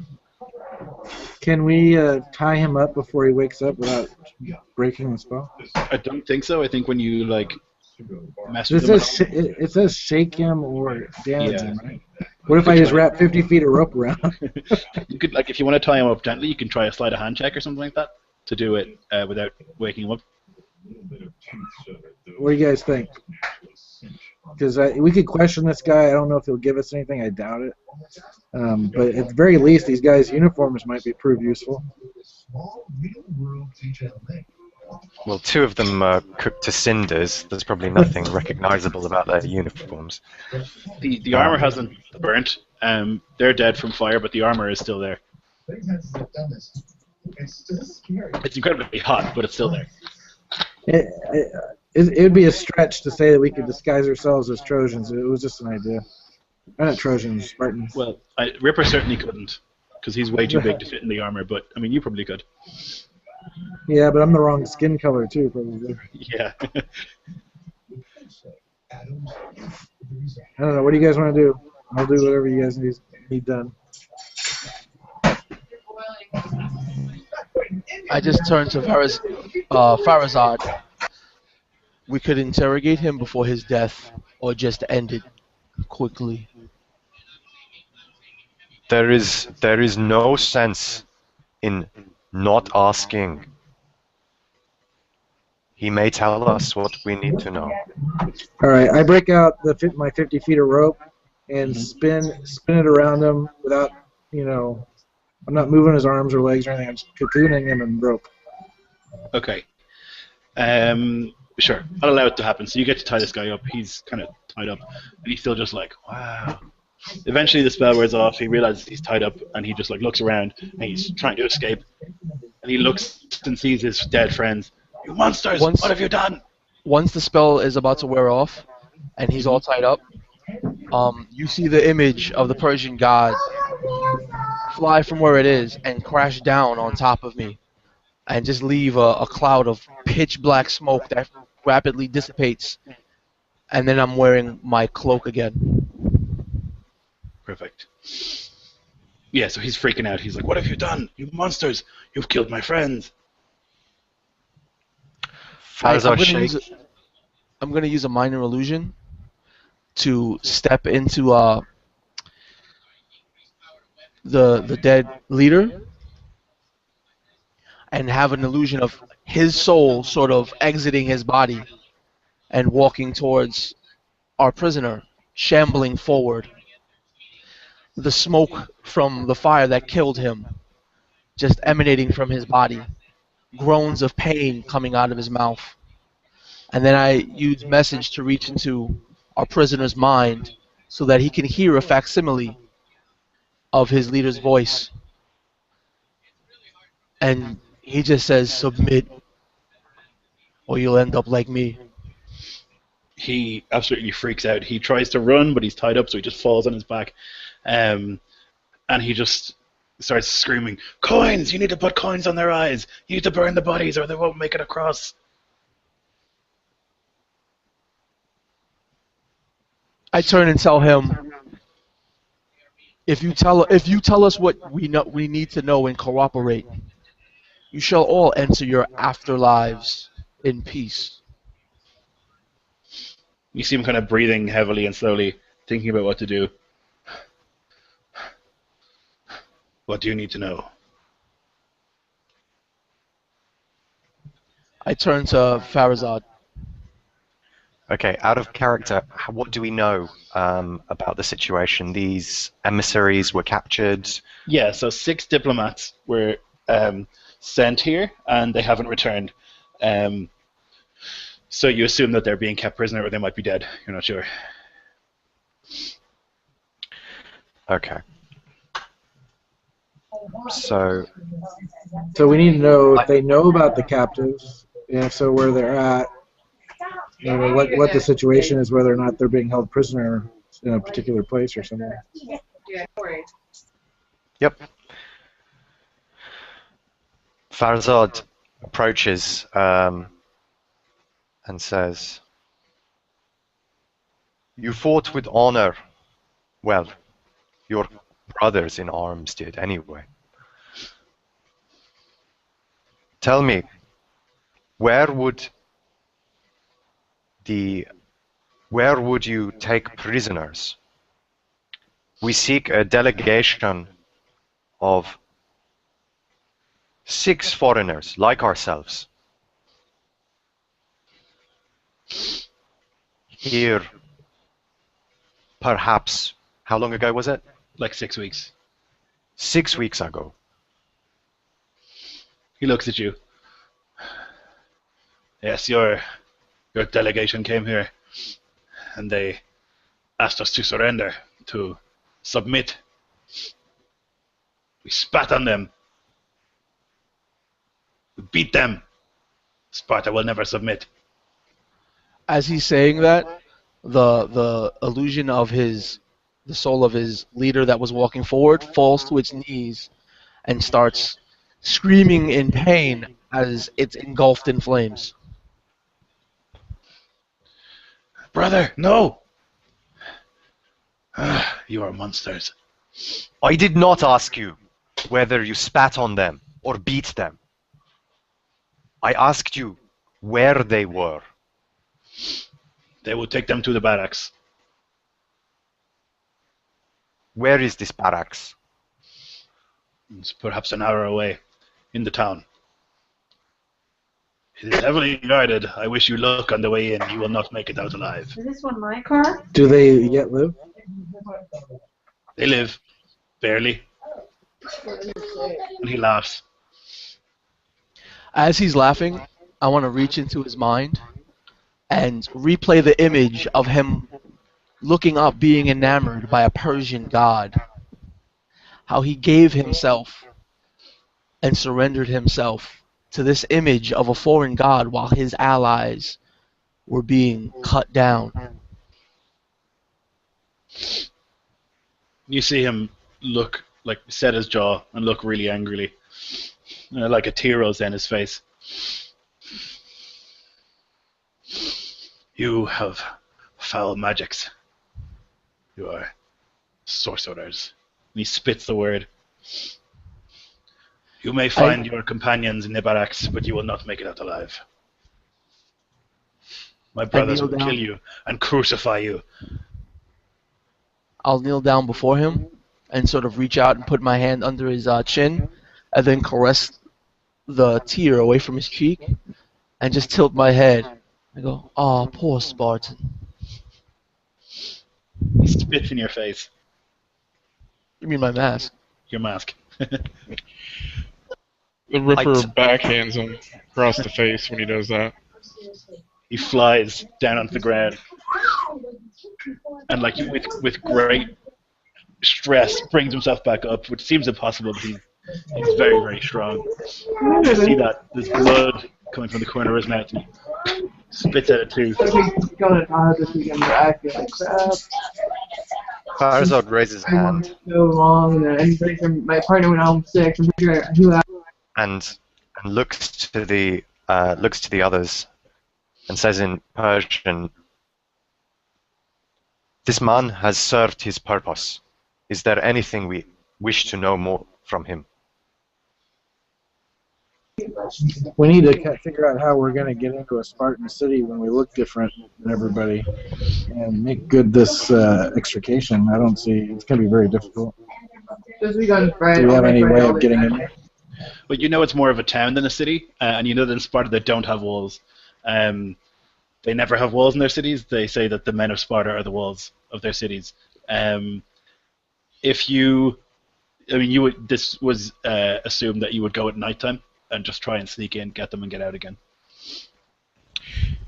In response to the question, Ripper just looks down to the man and goes, "I only wish to see what his insides look like."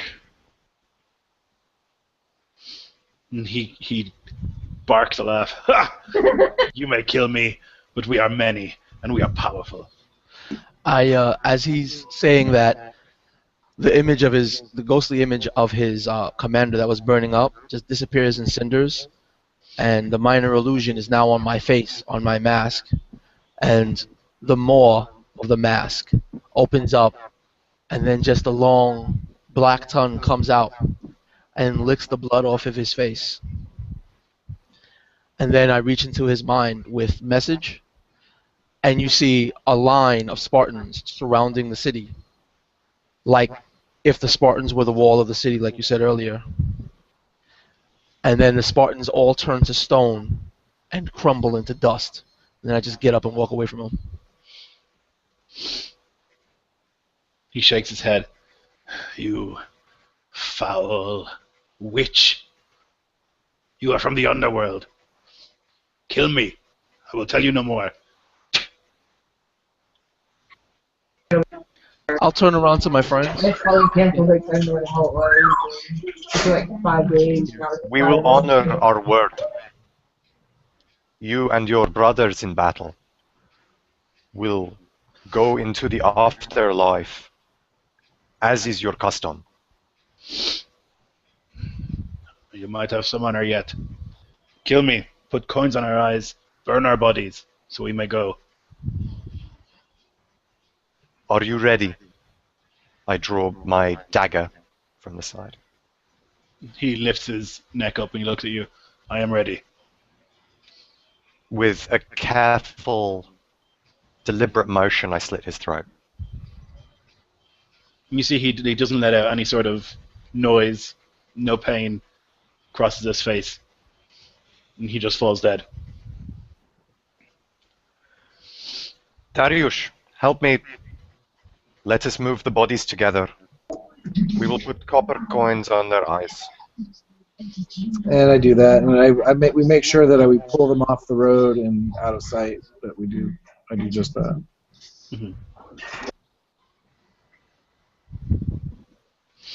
Yeah, I'll help as well. But what I do is that I use my hand to hold on Ripper's chain, and just extend a hand forward, and you see the dark cloak reach out, grab a body, and just drag it back to where they're dragging the other bodies. Mm-hmm.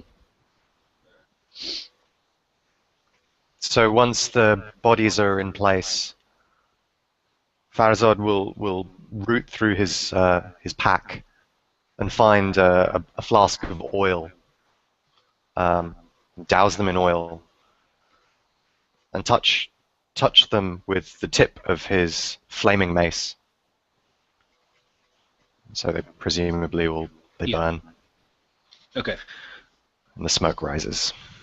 And as he does that, I let the cloak falls from my body, and once again you see that I'm covered in rows of religious text, and then I just start uttering some Persian prayers, and as I do, each part of the text faintly glows, and the smoke of the funeral pyre just sort of takes the forms of those words. As you speak each word, Farzad will echo them. Obviously, he knows these verses well. Okay. He looks solemn for a moment, and then, when it's done, he looks around at his companions. Now let us find this town, this barracks. All right. So you're able to carry on along the road, no problem. You assume that those guys were kind of keeping eye on all the various slaves in these fields, and it's just about dusk when you come upon the town. It's relatively small. You see there's two big buildings. One of them looks like a temple. One of them looks like a barracks. It's got like a training square at the front, and then dotted around are houses and things like that. But it seems to be more of an outpost than an actual city. You see that there are people walking around in the center of town, and that there are some guards patrolling the outside of the town. There are guards still, or Spartans practicing in the courtyard of the barracks. You're up on a hill looking down at it, so you're quite far away, but you can see that it's quite busy at the moment. I think that we should spend the day and into the night watching the troop patterns, find out where they defend from, so that we can decide on a pattern of travel. Yeah, while we're walking, I want to use my minor illusion to mimic every move that Darius takes, and have it so that his skin and his armor and everything about him mimics the Spartan officer that we just killed. Mm-hmm. Just roll me, what would it be, wisdom or intelligence? Let's go for a wisdom check.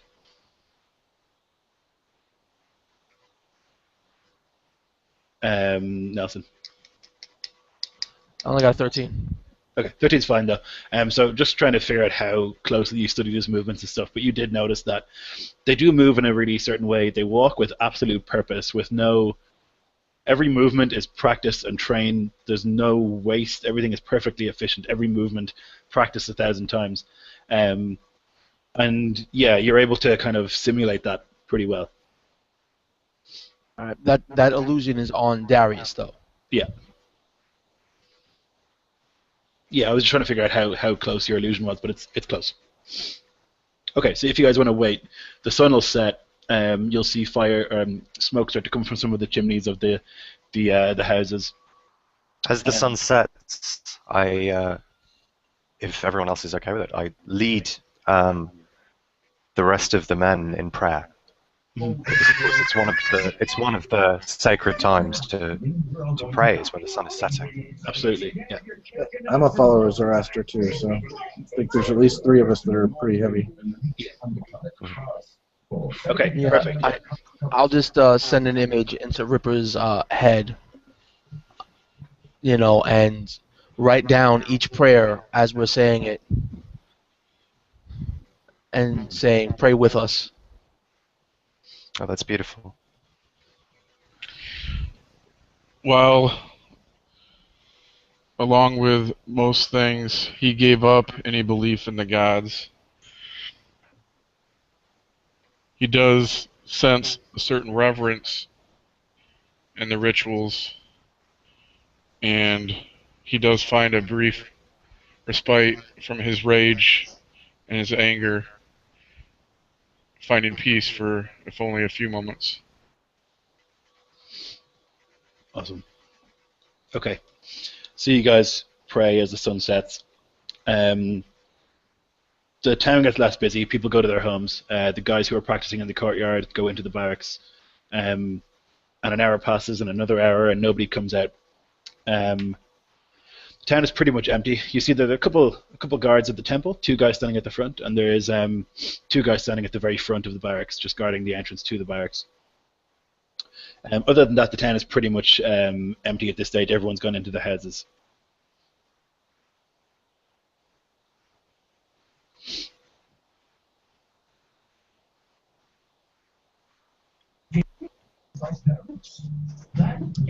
Do we think we can get to this barracks or Agogi and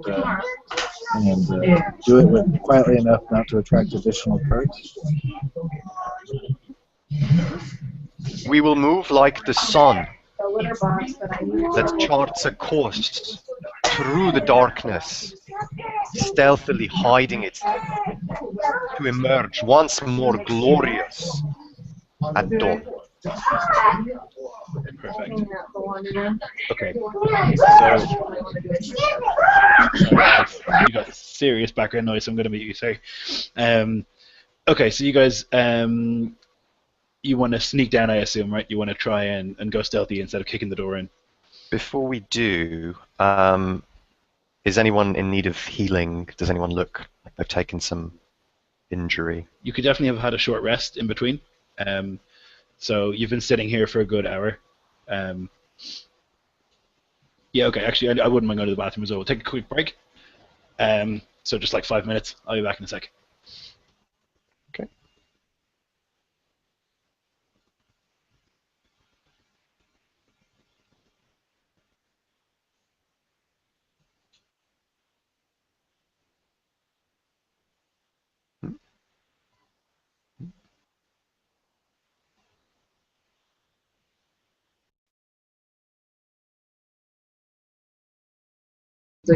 Are they on a break? Yeah, quick bio break. All right.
Is Ripper injured?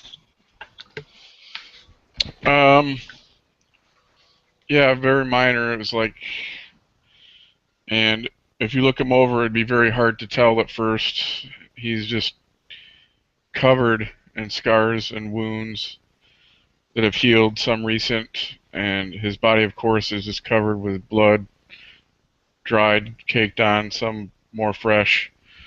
But he does have a couple recent stab wounds. Okay. Well, before we sort of take a bit of time to rest properly, Farazad will approach and sort of with a suspicious look at Ripper. You know, he's not really quite sure what to make of this giant man whose ferocity seems barely contained. He will take out his healer's kit and apply dressings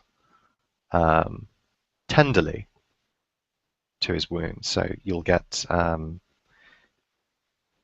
2 plus 4 is 6, plus 6 is 12 hit points back from that. As you first draw close, his reaction is much as it usually is to those that invade his space, going aggressive and showing his teeth. But he does also seem to recognize your authority and have some deference. And once he sees the healer's kit as you're taking it out, he calms. Although he watches you carefully, he becomes passive, allowing you to do your work. Yeah, well, Farazad's movements are very sort of gentle, they're very calm, no sudden movements, you know, it's tender. He has actually, despite his sort of gruffness or his sternness, he has bedside manner, for want of a better word. Mm-hmm. Okay, perfect. Is anyone else injured? Can I use my healer's kit for anyone else? I think Darius took a smack. We had a long rest, Yeah. though, right? You have a short rest. Short rest. You had a so long that rest, gives but me- then since the Spartans, you would have a long rest. A short rest, sorry. So that do we? How many dice of hit points do we get back from a short rest? 3. Whatever your level is, pick your level. So 6. I have 6 levels, right? So Mm-hmm. so is this 6 hit points? Well, you have hit dice that you roll. Yeah. For Up to 6 whatever your normal hit dice is, you can roll up that many dice. So if it's like a D10, you can roll as many D10s to heal, but then those don't recharge. Those 6 don't recharge until you take a long rest. 3 of them will at the next long rest. Half of them, Right. I think. Mm-hmm. It's my first time playing 5th edition, so. Yeah, you're right. So with 32 damage recovered, I only had 20 down, so I'm healed. Okay, you're fine then. Okay, so you guys take the short rest. Yeah, so in the hour that passes, you see that the town is almost empty. As I said, there's 2 guards at the temple, 2 guards outside the front of the barracks, but other than that, the town seems pretty much empty.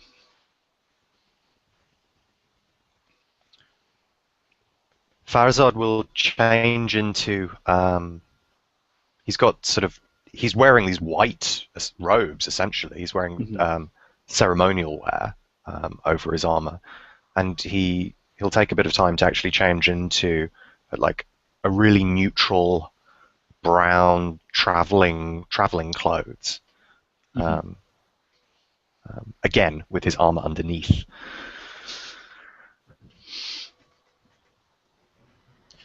So what's the plan? Ripper, who's normally very pale, would have some nighttime camouflage with all the dried blood that's covering him that's darkens his skin.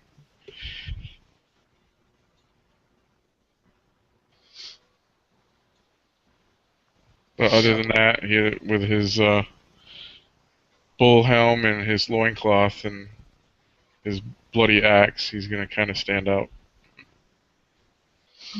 Yeah, I'm wearing purple, but I don't think that anything else I put on is going to do any good to camouflage me any more than.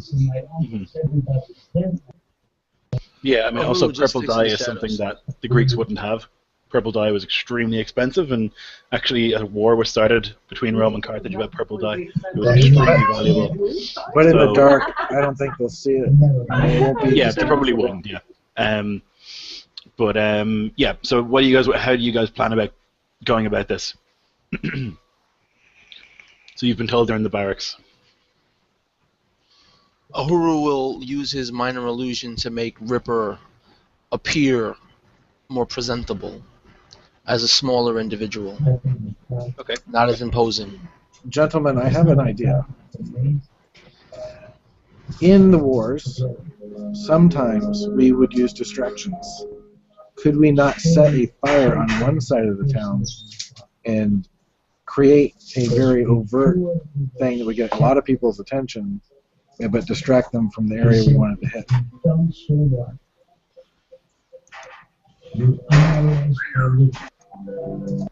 I can move very rapidly. If you wish to bring Ripper with you, I can go to the other side of town and use my gifts to set alight a building or two and catch up with you swiftly. Farazad cracks a rare smile and he looks at his comrade and he says, Dariush, they will make a general of you yet.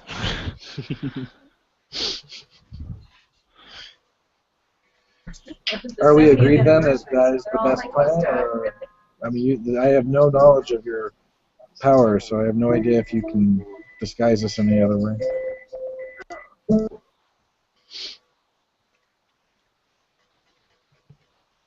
It is a solid plan. And from what you know of Spartans as well, they're extremely watchful, extremely careful.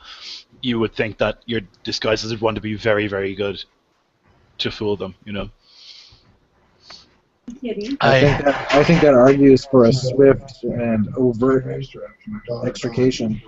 If we create a big enough diversion, maybe we can, even if we attack the building, yeah, maybe we can limit ourselves to 2-to-1 odds, maybe, and then still be able to survive to get out the diplomats if they still live.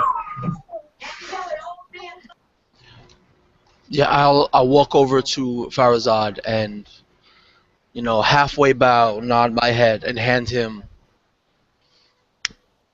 Ripper's chain. I have 2 flasks of oil, so if we have somebody dedicating themselves to setting this place on fire, how does he hand over the oil? Oh, I'll just start manifesting my magic right up around my mask, and then you'll see it start igniting. And I just chuckle.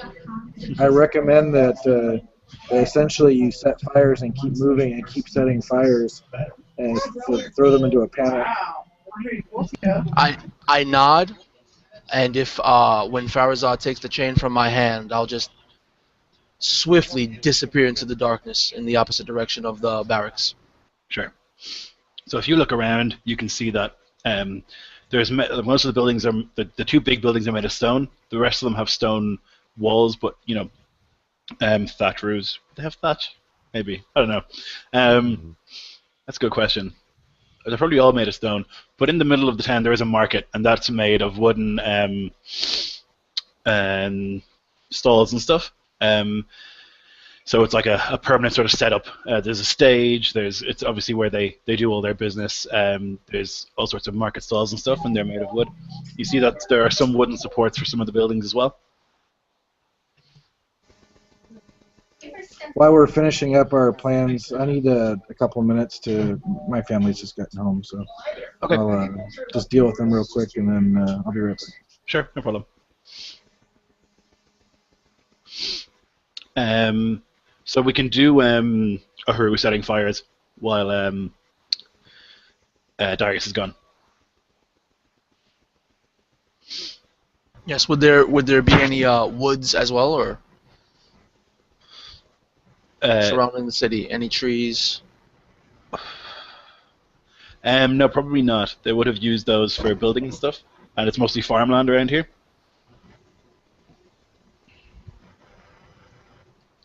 Oof. Do So they there's have not. any nearby farms? Yeah, I mean, there's wood inside the city as well, in that market and stuff. There would be like, yeah, I mean, it's because like Greece has been settled for so long, they would have most of the woods and stuff would have been used by now, you know. So it's like the town itself, and then outside from that, there will be like roads leading to farms and stuff like that. So do they have any aqueducts running through this to this town so they can get any water? Sure. Okay, so that would be like the central water source into the town. Right. There's like a fountain slash well in the middle of the town. Okay, so there's no like it's a natural well, or does it get its water via an aqueduct? No, they wouldn't have had aqueducts actually. Thinking about it, that was a Roman innovation, and that was quite a bit later. They wouldn't have had them Okay. yet. The well, how far away from the trade square would the well be? Would it be center Yeah, or it's something else? nearly in the center. Yeah.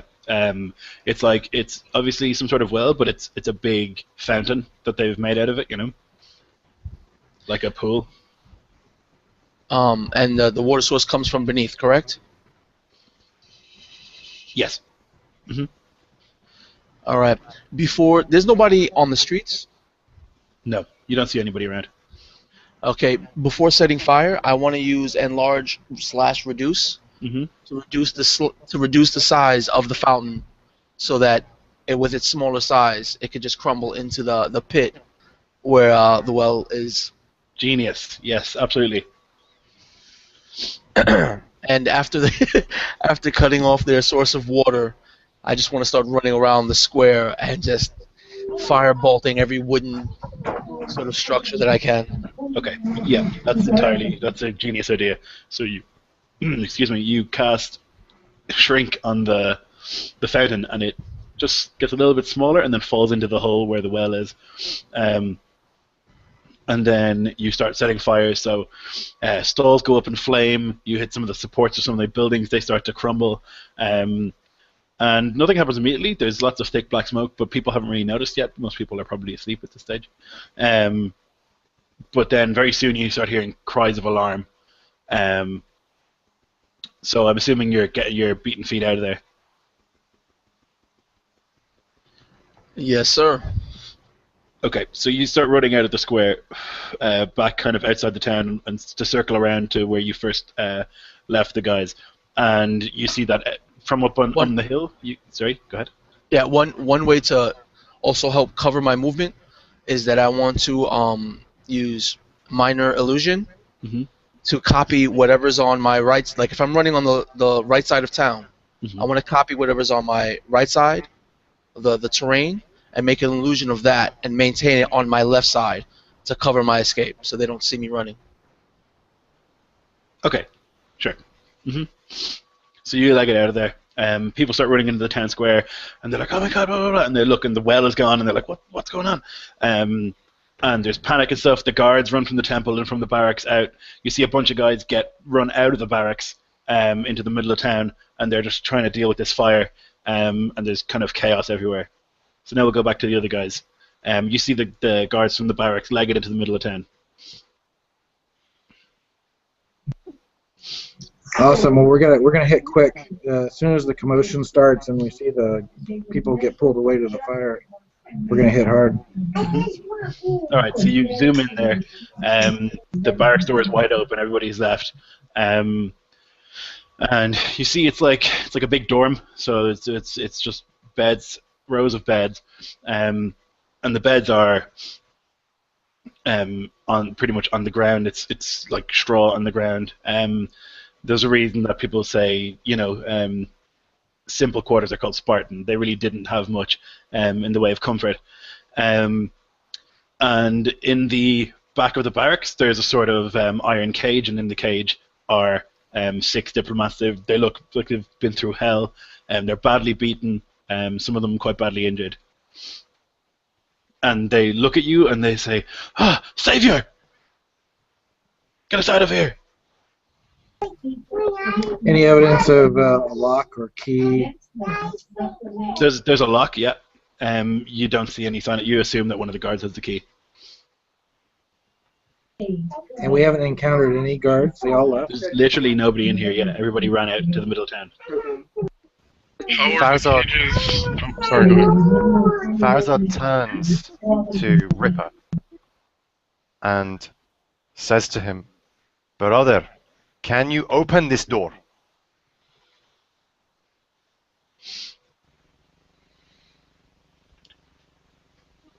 I offer a broken tooth grin as I move up to the cage, looking at the door, and I'll grab hold and tug and pull with all my might and see if I can do as I've been asked. Hmm. So that'll be a strength check. I will, as he moves up, Farazad sort of says a quick prayer and places a hand very gently, but sort of with purpose, on his shoulder. And I'm going to give him guidance, so he can add a D4 Oh, cool. to one ability check. If I have 16 strength, and if I use my glaive as a lever, maybe I can assist. Give him a little +2 action on that. Yep, you can definitely help. Mhm. So you've got +2 and +1d4 on your roll.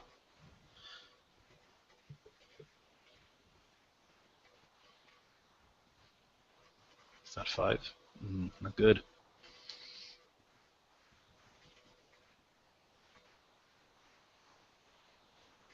So that'd be an 8 total? Yeah, so you're pulling and pulling and it's not Oh, working. wait, no, actually it'd be a 10, 11, 12, 13 total, sorry. Still not enough. You're struggling against the bars and you're just not able to do it. The diplomats have moved back away to the edge of the cell because they see you come up and start to try to rip the gate off. I'll give a growl, headbutting the cage as I embrace my rage, because I believe that gives me advantage on Yes. test of strength, does it not? Mhm.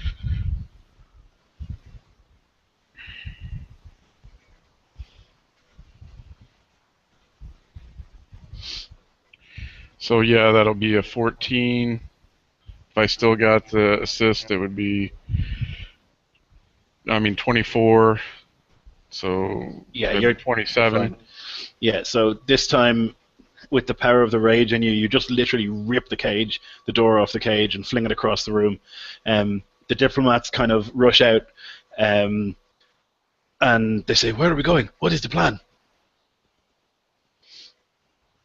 We must move quickly, my friends. I think Return to Persia. Facade should lead the diplomats out of the city into the countryside, not necessarily where there's roads or anything, and then Ripper and I will pick up the rest. Yeah. Okay, so you guys get out. The diplomats are kind of limping. They're a little bit slow, but you're able to get out.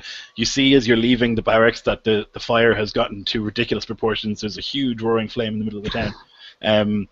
The people are like trying to get water out of the well, but it's really difficult. They're kind of ropes and buckets going down and pulling it back up, but it's making very little difference. So there's absolute chaos. You see, as you're walking away up the hill, you're pretty much clear that the town is aflame. Can inspirations be used against the enemy? In other words, instead of helping you out, they hurt them. What are you trying to do? Keep them from putting the fire out. But you'd have to do something yourself to actually do that. You know what I mean? Yeah, fair enough. But yeah, I mean they're having a very hard time putting the fire out. You guys are able to make it into the hills above the town, and you're pretty much home free. You need to get now back to the ship. So the diplomats are knackered. They're some of them quite badly injured, and they're not able to keep pace with you guys. So you'll have to walk a little bit slower than you usually would. I want to make sure we keep off the main roads and trade areas, and just try to go in an odd route so that we're not easily found. Yeah. I'm gonna spend. I mean, there's only 6 of them. I'm gonna spend a minute or two just looking over them and treating their wounds. Yeah. once we're in a a little bit of position of relative safety. We're not right by the barracks, obviously. Yeah, you're able to do that. You're able to like lay hands effectively and Right. So it's like heal them, basically close their wounds, fix broken bones or at least set broken bones. And So that's I'm using my healer feat and using uses of my healer's kit to treat their wounds for 10 plus hit dice hit points with them. okay, perfect. Yeah, so they feel a lot better. They're able to keep up now, almost all of them anyway. You crest the top of the hill, and as you do, you see Ahuru kind of run out of the shadow and appear with, I assume, a wicked grin in his face. Once we're all together, I suggest that Ripper and the sorcerer bring up the rear so that the sorcerer might be able to cast illusion to distract followers, and then we just make our way to the ship. Okay. Yep. That's no problem. You are able to walk. The dawn comes, and you continue walking. You walk through more through the fields this time, less on the roads. You walk past where the slaves were and the Spartan bodies, and you get within sight of the ship. You see it there; it's docked, but unfortunately, there are some heavily armored men standing in the vicinity. They're standing around. You can see that the crew is on the ship, and that the guys on the shore. I say ship. It's more like it's not like an enormous galleon. It's quite small. It's a rowing ship. Yeah, the Spartans are shouting at the people, the crew. You're probably maybe 100 feet away, and you see these Spartans look like they mean a lot of business. They all have the sideways crest. Their armor is really burnished to a polish. They've got the Spartan emblem on their shields. They look like they mean business. I turn to Farazad and go, shall we? God will bless us with his fiery judgment for these barbarians.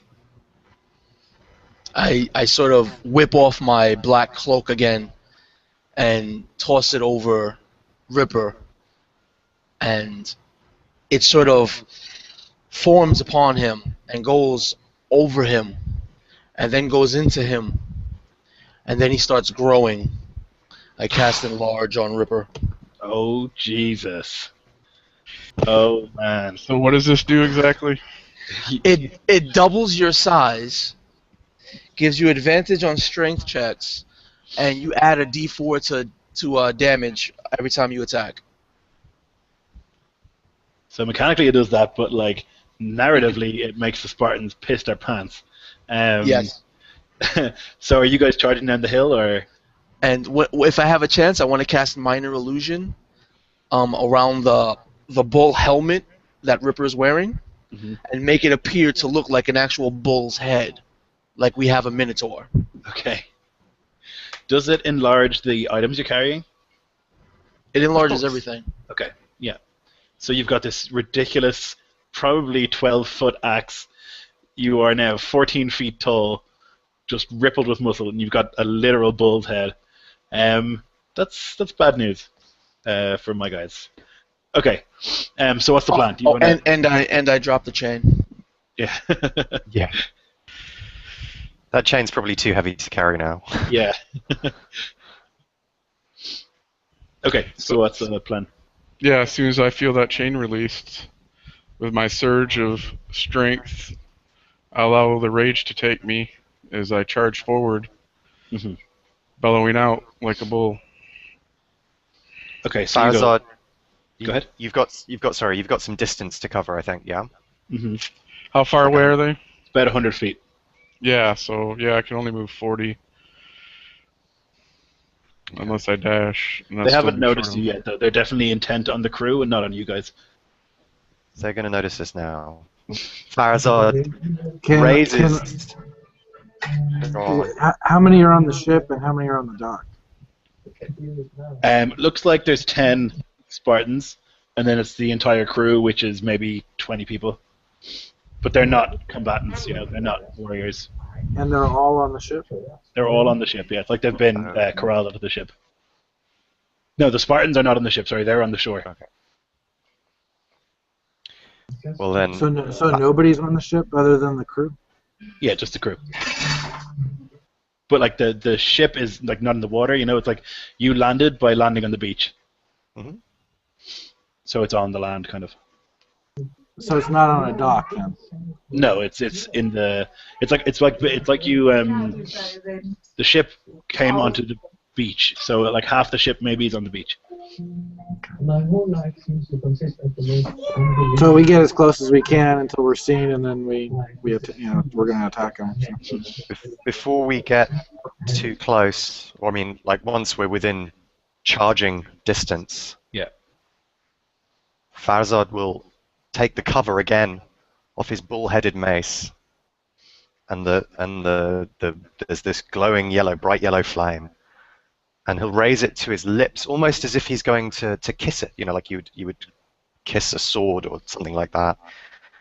And he blows, and the tiniest spark, this tiniest ember, just travels out to these Spartans, and flame explodes around them, casting fireball. Okay. Excellent. So dex save, DC 14, please. Okay, so one for the normal guys. That's going to fail, and then one for the commander. That's going to make it. Okay, so he takes half. Okay.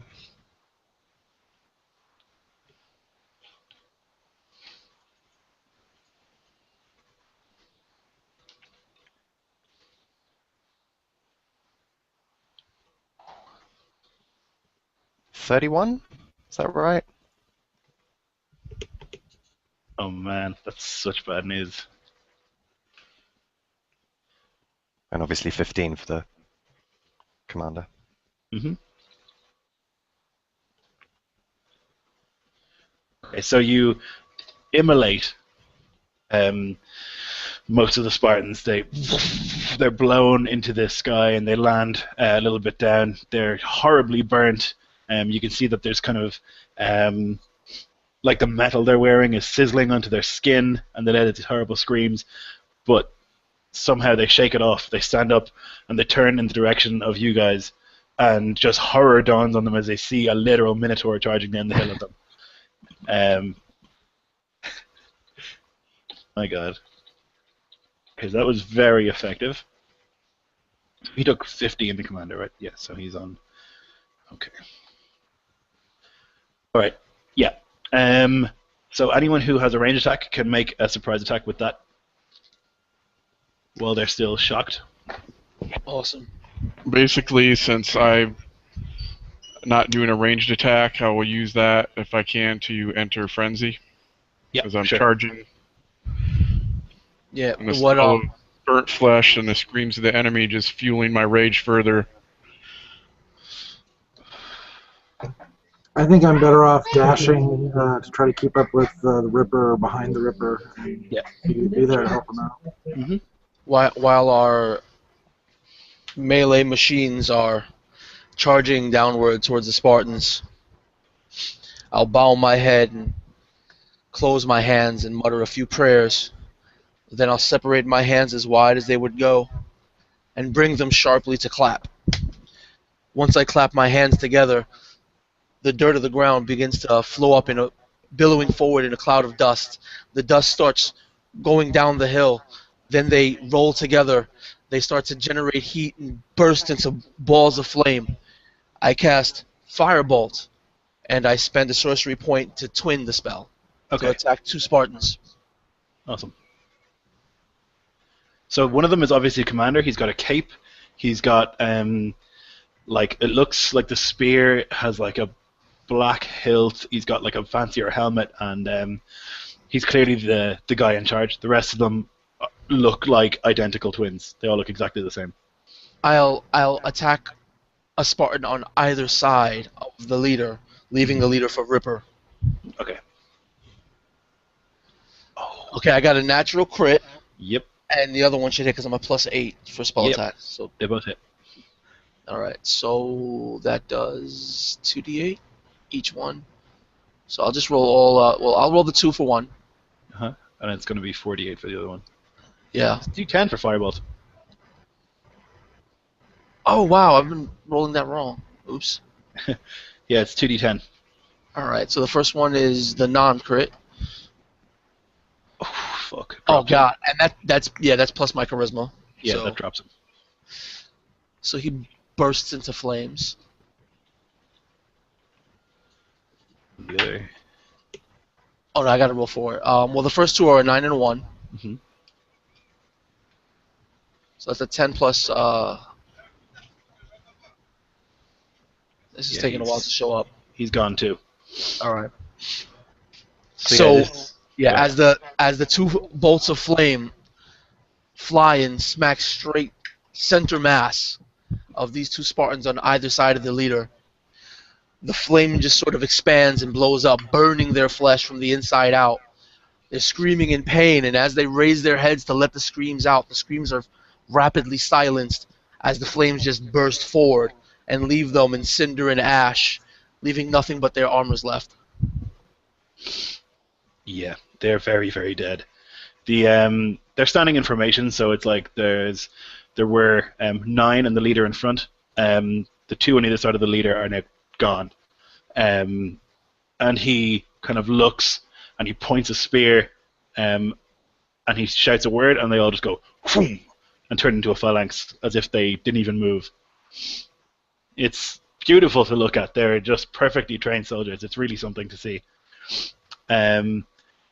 Okay, so then... Will you allow me another spell as a ranged attack, or was my fireball lit? Well, let's roll initiative, because then you're going to be moving towards them. Sure. So everybody roll initiative, please. Oh, God. I have, I believe 20. Yep, 20. 11. 14 for Farazad.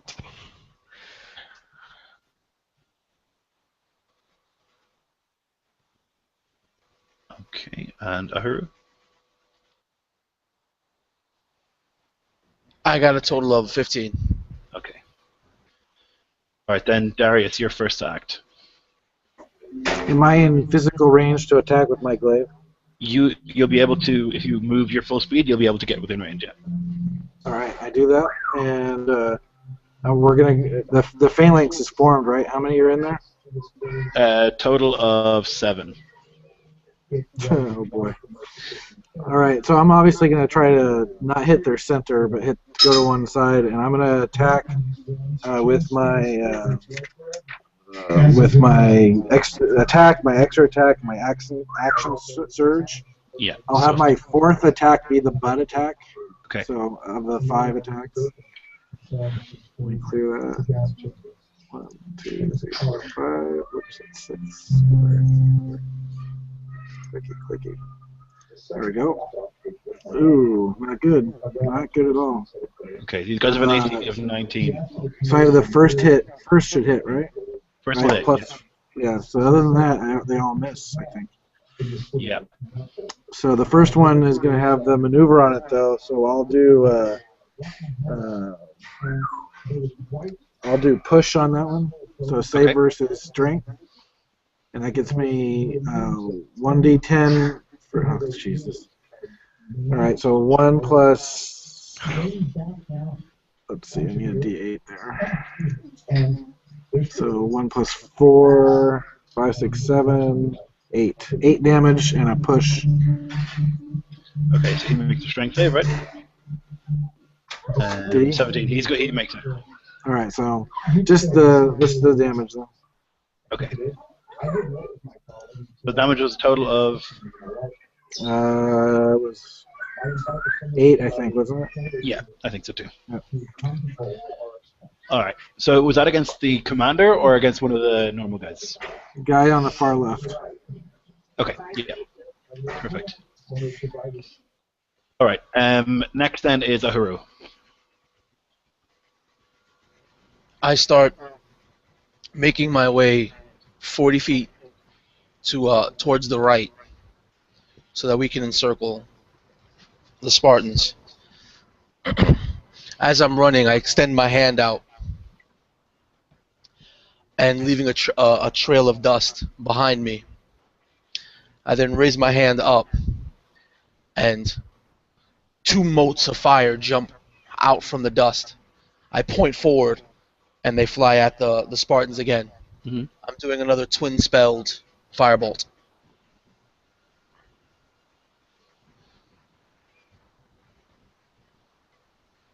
So that's a 5 and a 5. I'm going to use my inspiration. Okay. We rolled them.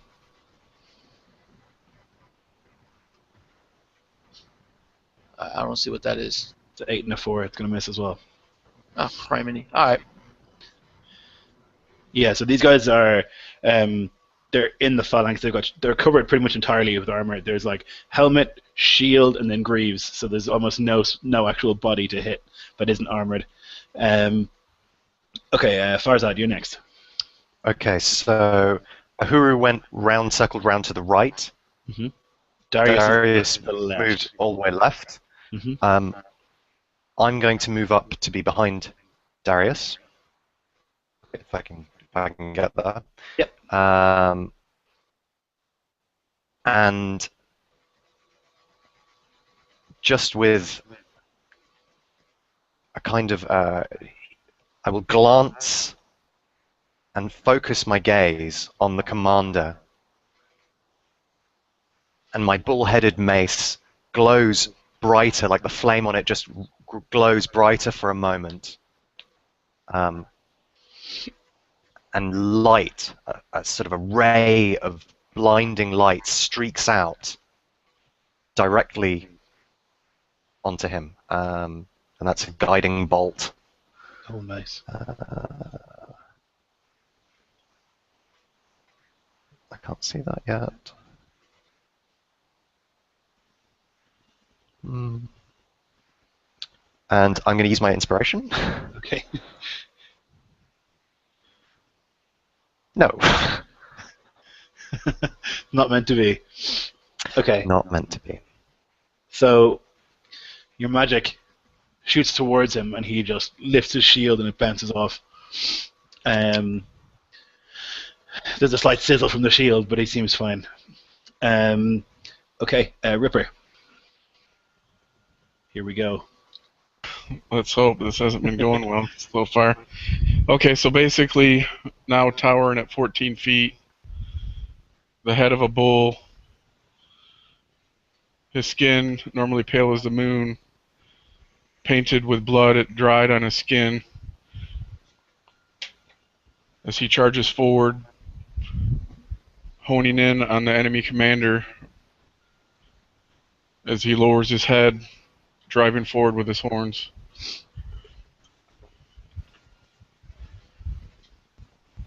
Sheesh. So 12. 12 is not going to hit. So I'm going to give you advantage on the charge because you're enormous. So roll it again. Yes. Yeah, there That's we a go. little better. That's a I just 26. cannot see this guy withstanding that charge, you know what I mean? Okay, yeah, that's a hit.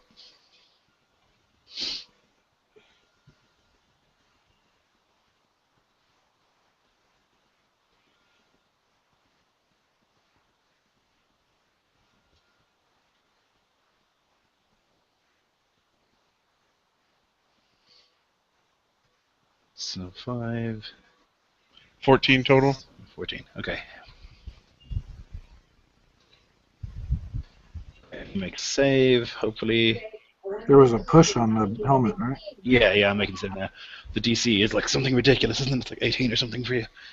If it's 8 plus proficiency plus strength modifier.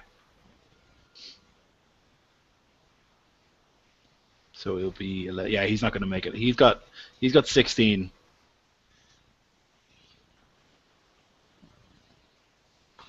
So what's your strength modifier? Just the strength by itself is +5. Right, he doesn't make it then. Okay, so you smash into him, and you knock him. Okay, yeah. Either way, he's knocked. He's smashed into the guy behind him, and they both tumble to the ground. And you are now standing in the gap where he was. So you've broken the phalanx. Okay. Well, but they're going to opportunity attack you because they're all pole arms guys. So the two guys on either side of the leader who moved up when the other two died are going to just try and attack you and see. Okay, and then I'll finish my attacks after that. Right, yeah. Okay, so there's one hit. Make it at disadvantage, please. The light, again, blinds him. Oh, okay, sure.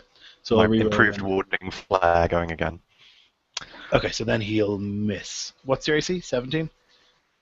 Yeah, he'll miss. 16. Okay, 7 and 8 is not 16. No. Okay, so he misses. Alright, so now it's your turn again. Okay, so I'll step into the hole that was created, and I'll lift the axe over my head, swinging it down for the leader as he's on the ground before me. Mm-hmm. So that will be with advantage. And let's see. Sure. Wow. Okay, so you missed. That didn't help. Okay, let's see, that was my extra attack, but also, because I'm now in frenzy, I also get a Bonus. melee attack. So you swing down with your axe, but he brings his shield up and blocks it. So I pull it back up, swinging down again, trying to either cleave him or bury him. Haha. Nice. Oh, man. Okay, so first, so I rolled that twice. So that's 12, 15, 20, 22. Ouch. Okay, you absolutely hammer into him this time. You hit the shield, but you smash the shield. It goes through and chops into his arm. Okay, so he is on that. Okay, Jesus, Ripper's a monster.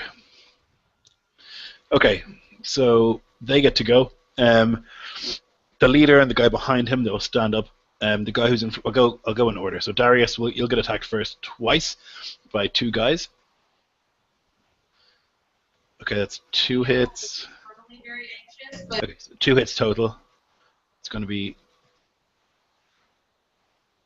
16, 20, 27 plus 4 on each one is going to be 35 points. So these two guys, they, in absolute unison, they do the same movement. They step back onto their right foot, they open the shield for a second, stab out with the spear, pull it back, shield back in front. They do that twice. The first time they hit you, the second time you're ready for it, and you jump out of the way. Then the leader in front of Ripper will stand up, and he's going to try and attack you 3 times. He'll hit you once for 10 points. Then 2 guys, 3. Okay, that was 2 and 2.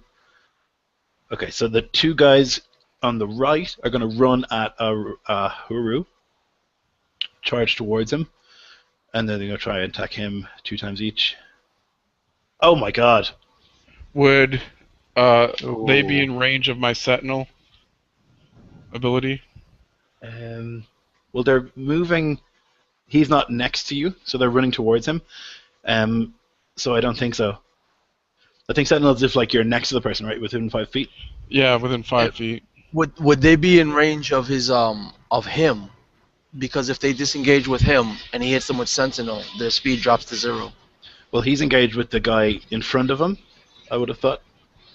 Yeah, I mean, okay, you'll get an opportunity to attack one of them.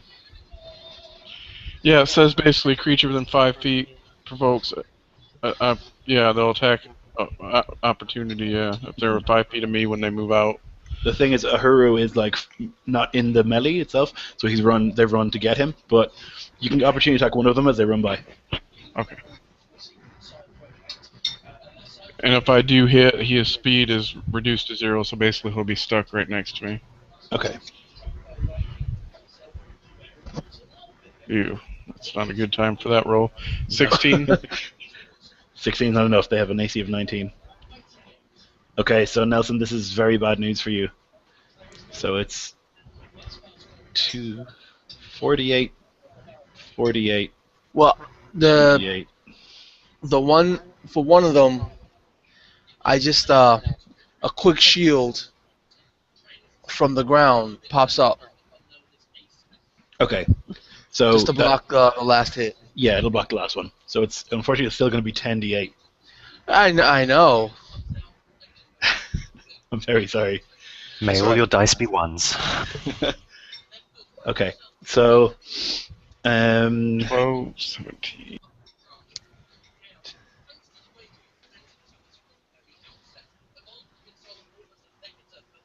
I think that's 41. 41, yeah. So 41, as these guys rush up to you, and as they're running, two of them jump into the air, Superman style, wham, with the spears. They hit home really hard. They pull them out.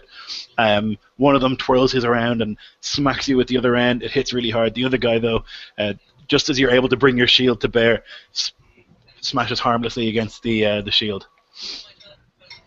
Yeah, as he takes those hits, every slash just slashes away massive portions of the black cloak and just leaves huge gashes in Ahuru.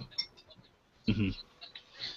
Okay, so you're off to the side then. This guy is going to move. So there's 3 in the back line. 2 of them move forward to fill the space left by the guys who just left. So they're going to move forward there, fill in that gap. And then I attacked everybody now. That's everybody. Okay. Sorry, that's a lot of guys to deal with. Okay, Darius, it's your turn again. Sorry, go ahead. No, I was just going to let you know I rolled for my concentration and I made them all.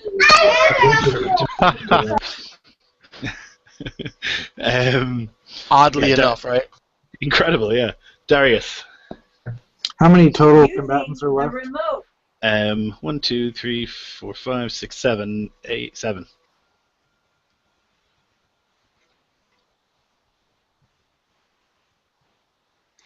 All right. I think we got ourselves stuck in a situation here. We're gonna have to continue the combat and hope we prevail. But I'm at 16 hit points. You know that I the said fireball that Barzad cast really injured many of the Spartans. They're kind of, I mean, they're running around, they're hitting stuff, but they seem really badly injured. They're in no shape to be doing this. And I'm not sure if I remember correctly, but I think at your level, maybe that you'll, I don't know, does the fighter have a thing where they can heal themselves? Second wind. Yes, second wind. It's 1d10 plus 6, I think. So I'm gonna do that, but as my bonus action on this turn. Yeah. Do you want me to just do that now? Sure, yeah. So you roll a d10 and then you add 6 to it. So 10 plus 6, 16. That helped. So I am now up to 32 hit points, which is nice. I still get 2 attacks, is my understanding. Yep. So I will roll the 2 attacks in the butt. So three dice. You can't do the butt because your bonus action was the second wind. Gotcha. So 2. Well, there we go. All right. Let me clear that. Roll. All right. 19 on one and 9 on the other. So 1 hit. Okay. So save versus strength, and we'll do a trip on that one. We'll do a 1d10 damage, which is 9 plus a d8. Oops. So 5. So 9, 10, 11, 12, 13, 14. Plus 3 is 17. Plus 1 is 18. That takes him 18 out. damage. He's dead. Now. Yeah, so you stick a glaive in him, and he drops to the ground. He made his save, but he's dead, so it doesn't really matter so much. He's like, I'm not going to fall over. Oh, I'm dead. Okay, so you've killed that guy. Then it's going to be Huru's turn. You are in mortal combat with two very scary Spartan men. Yes, his body racked after those vicious blows. He's grabbing his chest as blood starts gushing out. The look of excruciating pain hidden behind his mask. He looks down at his hands, now covered in his own blood. He mumbles a few words, barely audible, almost no strength behind them. His hands then start to glow, and the blood bursts into flames. And then he extends his arms, one towards each Spartan. And the flames leap to the Spartans. He casts Scorching Ray at level 3. 2 rays at each Spartan. Nice. I don't even know if I should use Dice Stream now. It doesn't like me.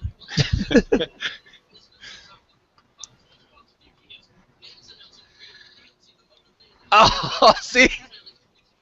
What's your plus? It's plus 8. Oh, then it's 3 hits. Okay, so each hit I add my charisma from my sorcerer ability. So that's 46 plus 10 on the 2 hits. You've got 3 hits. All right, I see what you're doing. No, 2 on one, Mm-hmm. and then 1 on the other. Yeah. Okay, that one is very much dead. He bursts. There's like a woof as he catches in flame and falls to the ground dead. And then the 1 on the other is 11 points of damage. That is exactly enough, and he is also dead. And then I just collapse to my knees on the floor.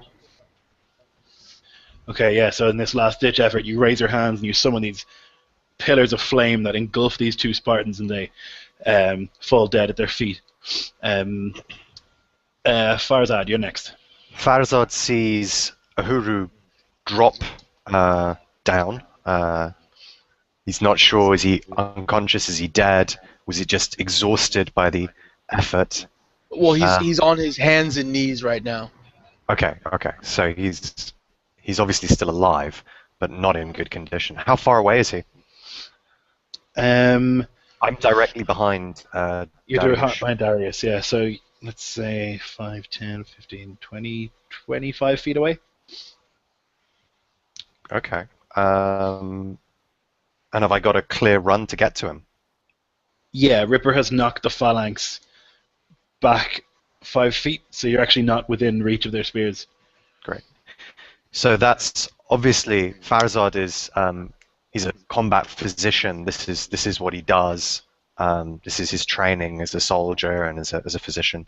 And he goes to the injured man. He runs to the injured man. He puts a hand on his shoulder, and it's as if he's glowing with Zoroaster's Zardoshti light.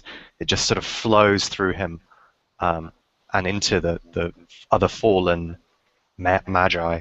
And I'm casting Cure Wounds at 3rd level. Mm-hmm.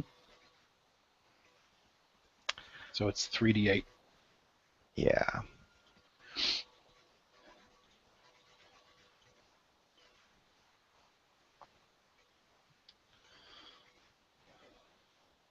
And my wisdom is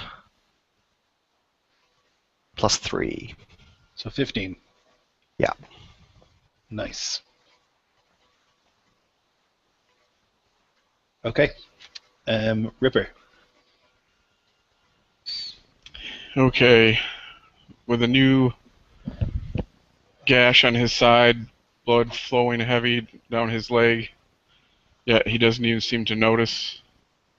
If anything, his body gives a slight shiver of pleasure as he hefts his axe, just charging forward with the lethal intent of bringing this puny Spartan before him to his death.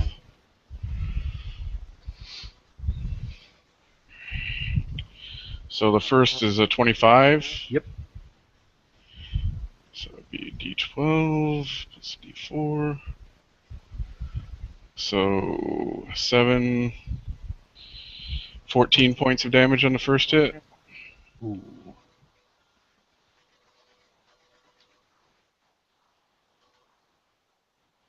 Okay. Second attack, I guess.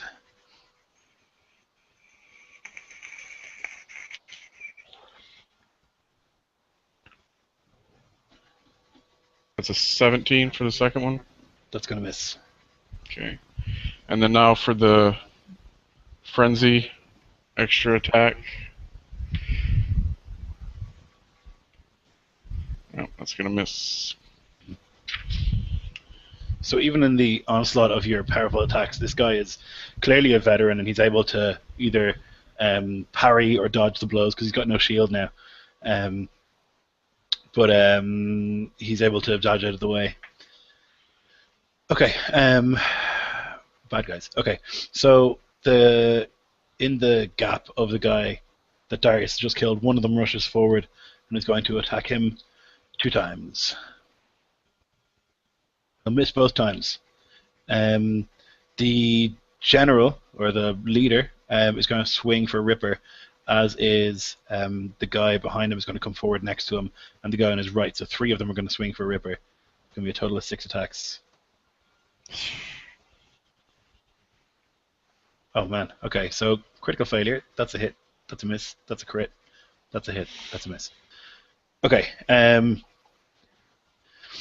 so that's 2, 4, 6, 8, D8. Okay, that's a lot. 10. Oh, I'm so bad at math. I'm getting the calculator out. I think 50. Okay, so you'll take half of that? Yep.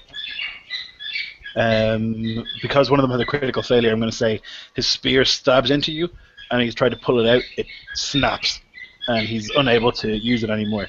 So he quickly draws a little sword instead. The one remaining guy runs over to where Farzad and Ahuru are, and he runs up to try and smack Farzad.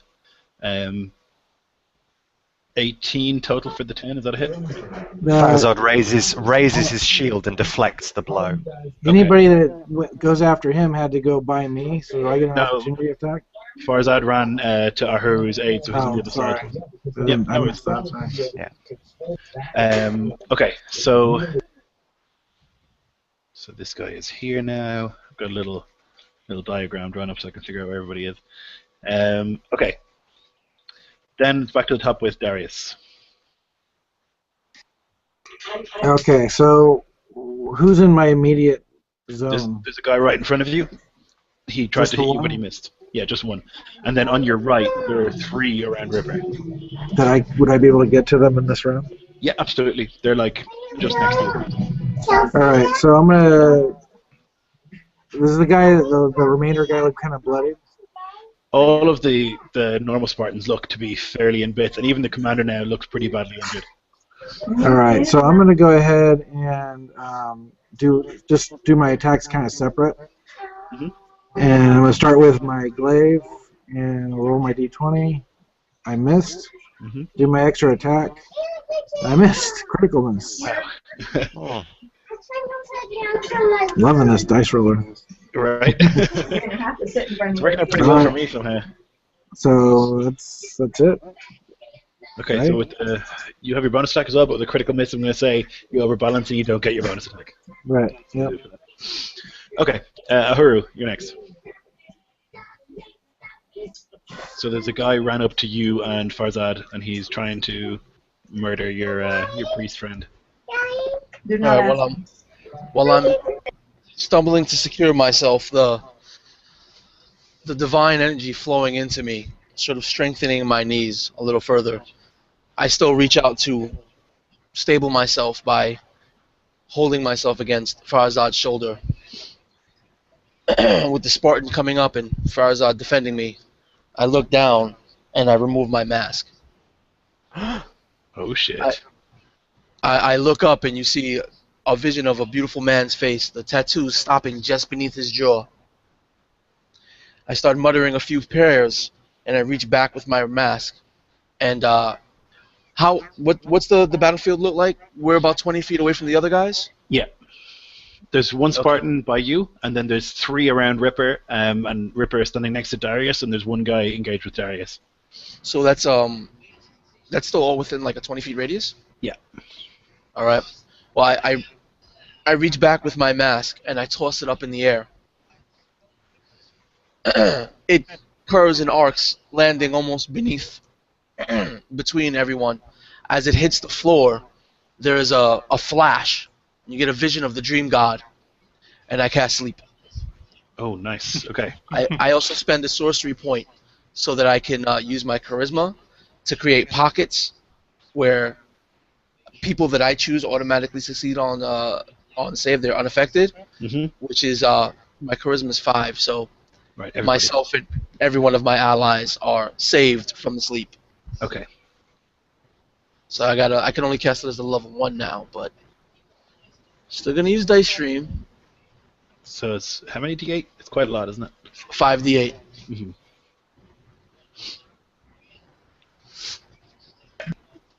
Now that they're so weakened, you might get quite a few of them. Yeah. That's 10, what, 25? Yeah, 25 hit points total. Starting from the lowest hit point guy and working its way up. Okay, so you can get 2 of the Spartans to fall asleep. All the Spartans have 11, so 2 of them fall asleep immediately. You can choose which 2 really if you want. I'm gonna choose the one that just rolled up on us, on me and Farazad, and then one of the others by Ripper and Darius. Yeah. Okay. So I'll put the guy at the back line asleep, I guess, or the guy who's next to Ripper. Okay, I'll just put a little S next to them. So those guys are asleep. Okay. Awesome. Nice work. So there are 3 left, is that right? 3 awake ones, yeah, including the leader. Farzad, you're next. There's a sleeping Spartan right in front of you. Oh, man. Well, he fell asleep right in front of me. I have no choice, really, but to raise my gores and bring it down in a mighty blow to crush his skull. Yeah, you don't even need to roll. He's done. Yeah. And I say, God has blessed us. Do you not see, you fools? You will die here. Drop your weapons. And they kind of like, in unison, the 3, they kind of chant this thing, and they all say the same thing, and it's just, with our shields, we're upon them! And they continue fighting. So that's like a famous Spartan phrase, that you either come home with your shield or on it, like dead. So it's, they don't surrender. So then, Ripper.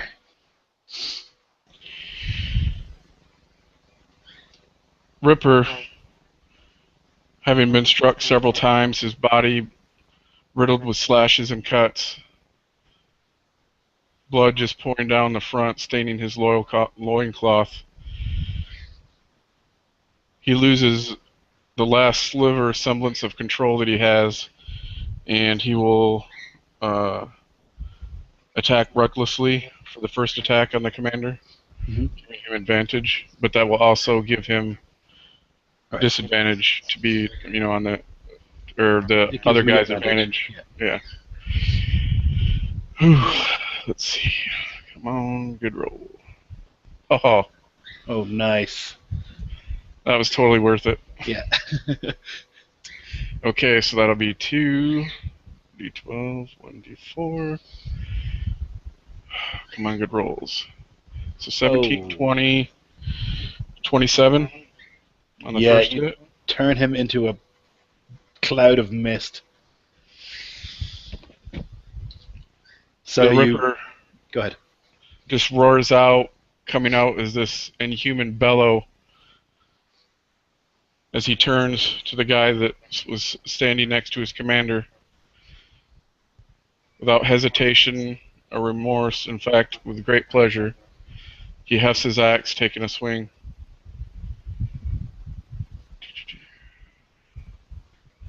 That'll be 20. Yep, that's a hit. 6, so 13 points of damage. Kill him too. So is there anyone left standing? There's a standing guy in front of Darius who's just to your left, or there's a sleeping guy on your right.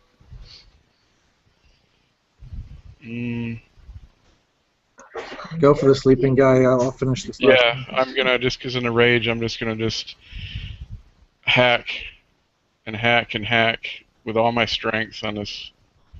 I get it. Well, basically, if he's asleep, then I don't. He's done. Yeah, basically, I don't stop. I just chop and chop until he's quivering pieces. Mm-hmm. Okay. So the final Spartan, seeing what's happened, seeing everybody dead, he briefly looks to the sky, and shouts "Ares!" and then tries to stab at Darius. He'll hit once. For 8 plus 4 is going to be 12 points of damage. And then it's Darius' turn. All right, here we go. First attack with the glaive. I guess that's my first and second attack, so both miss. The second one will probably hit, I think. Plus 5, but Okay, that's only 18. Mm-hmm. Okay. Ahuru. Yes. With nothing but the last Spartan left, I just extend my hand, and from the ground where my mask shattered, the sand starts to spin up into a small dervish, and then the dervish flies towards me and then into my hand and forms into my mask, and I just put it back on. And I go, "Leave him to Ripper." And just steady myself continually on Farzad's shoulder. Mm-hmm. Farzad, you're next.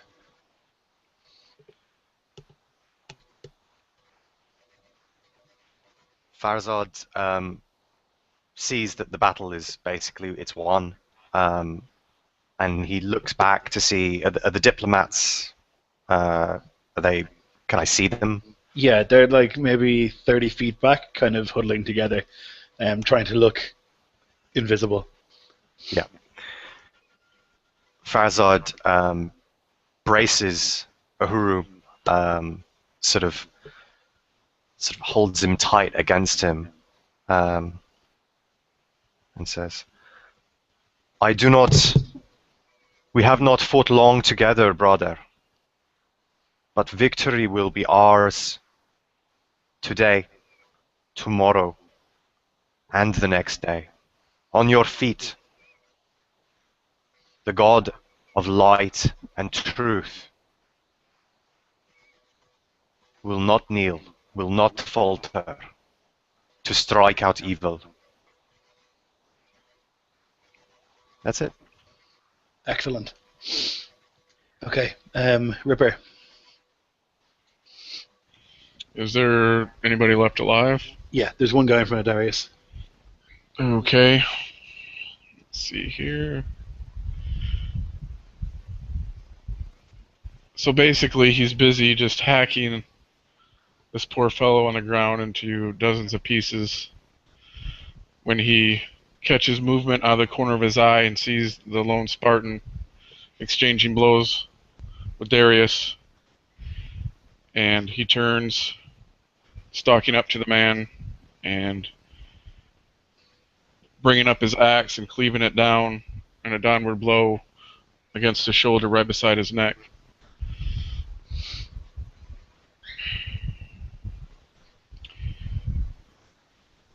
And And again, he'll be attacking recklessly, totally lost in his inhuman rage.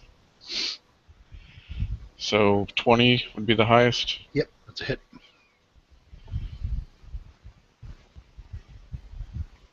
So that's 8. That's 15 points of damage. Yep, that finishes him. So you hack this guy in half as well. And as before, just totally lost in the rage, even though his opponent is dead, he continues to swing his axe. Once upon a time, there was an elephant and a giant bird spaghetti. One day, the elephant said, Raise my glaive to Ripper and cheer him. Mm-hmm. Basse Yavosh, it is done. And in an attempt to calm down the Ripper, I summon the ghostly image of the servant girl to sort of grab the end of his chain, just pulling it softly and slowly towards her, and then reach into his mind. And that same image of the girl in his mind is just holding him in her shoulders, stroking his head, whispering into his ear softly, "Calm, calm." There is a moment where the struggle between his training and his rage clash, almost breaking the control of that years of being broken and trained. However, in the end, he drops the axe, panting, grunting and growling, just covered from head to toe in blood and gore and bits, just staring down at the bodies.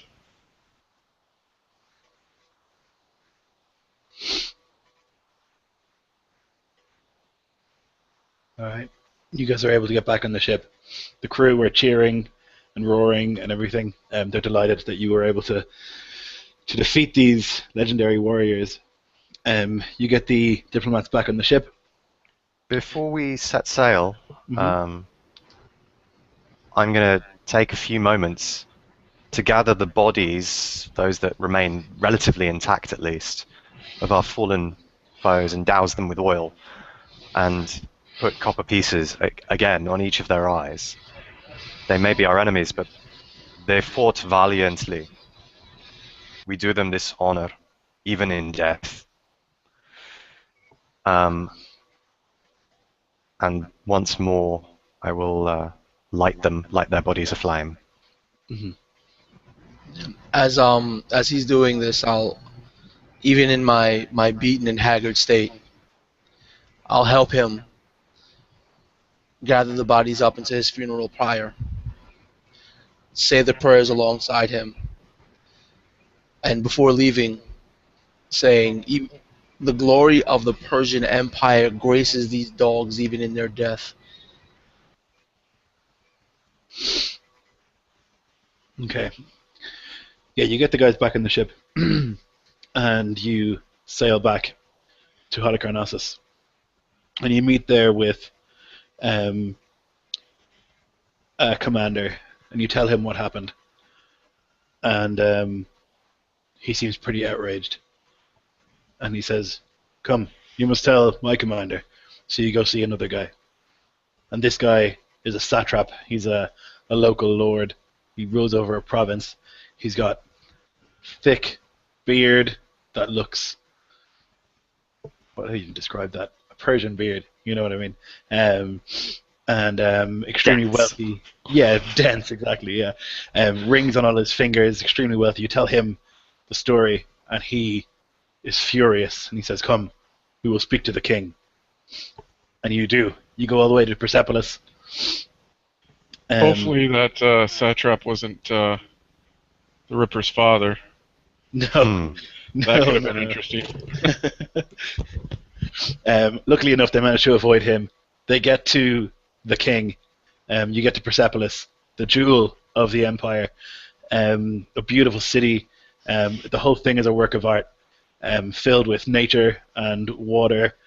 And you are brought before the king, the emperor of the Persian Empire.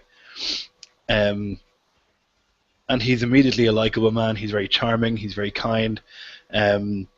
He's not a 10-foot bald man with lots of piercings. He is a very, very kind and generous man. He hears your story, he listens intently, and he says, "These barbarians, they want war. I suppose we'll have to give it to them." And there you go. That's it. Boom. Great work, guys. That was so much fun. So much fun.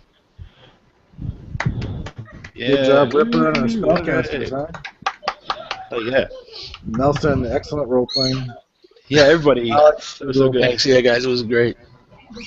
Big thumbs up. So yeah, I'll just say my name is Lloyd. I run Jarl DM. Check it out on YouTube. Check out Nelson's channel, Infinite Roleplay. It's also very, very good. I subscribe myself. Anybody else have a channel they want to plug or anything like that? Nope. Should we plug the one-shot group? Oh yes, good call. Yeah, check out the tabletop RPG one-shot group on Facebook. It's where I met all these people. It's where I get all my games from. It's a really welcoming place. Feel free to join. Yeah. Okay. Thanks for watching. And plug your promotion. My promotion? Yeah. He got promoted to be one of the mods for the. Oh yeah. I got made an admin today. I am all-powerful leader of the one-shot group.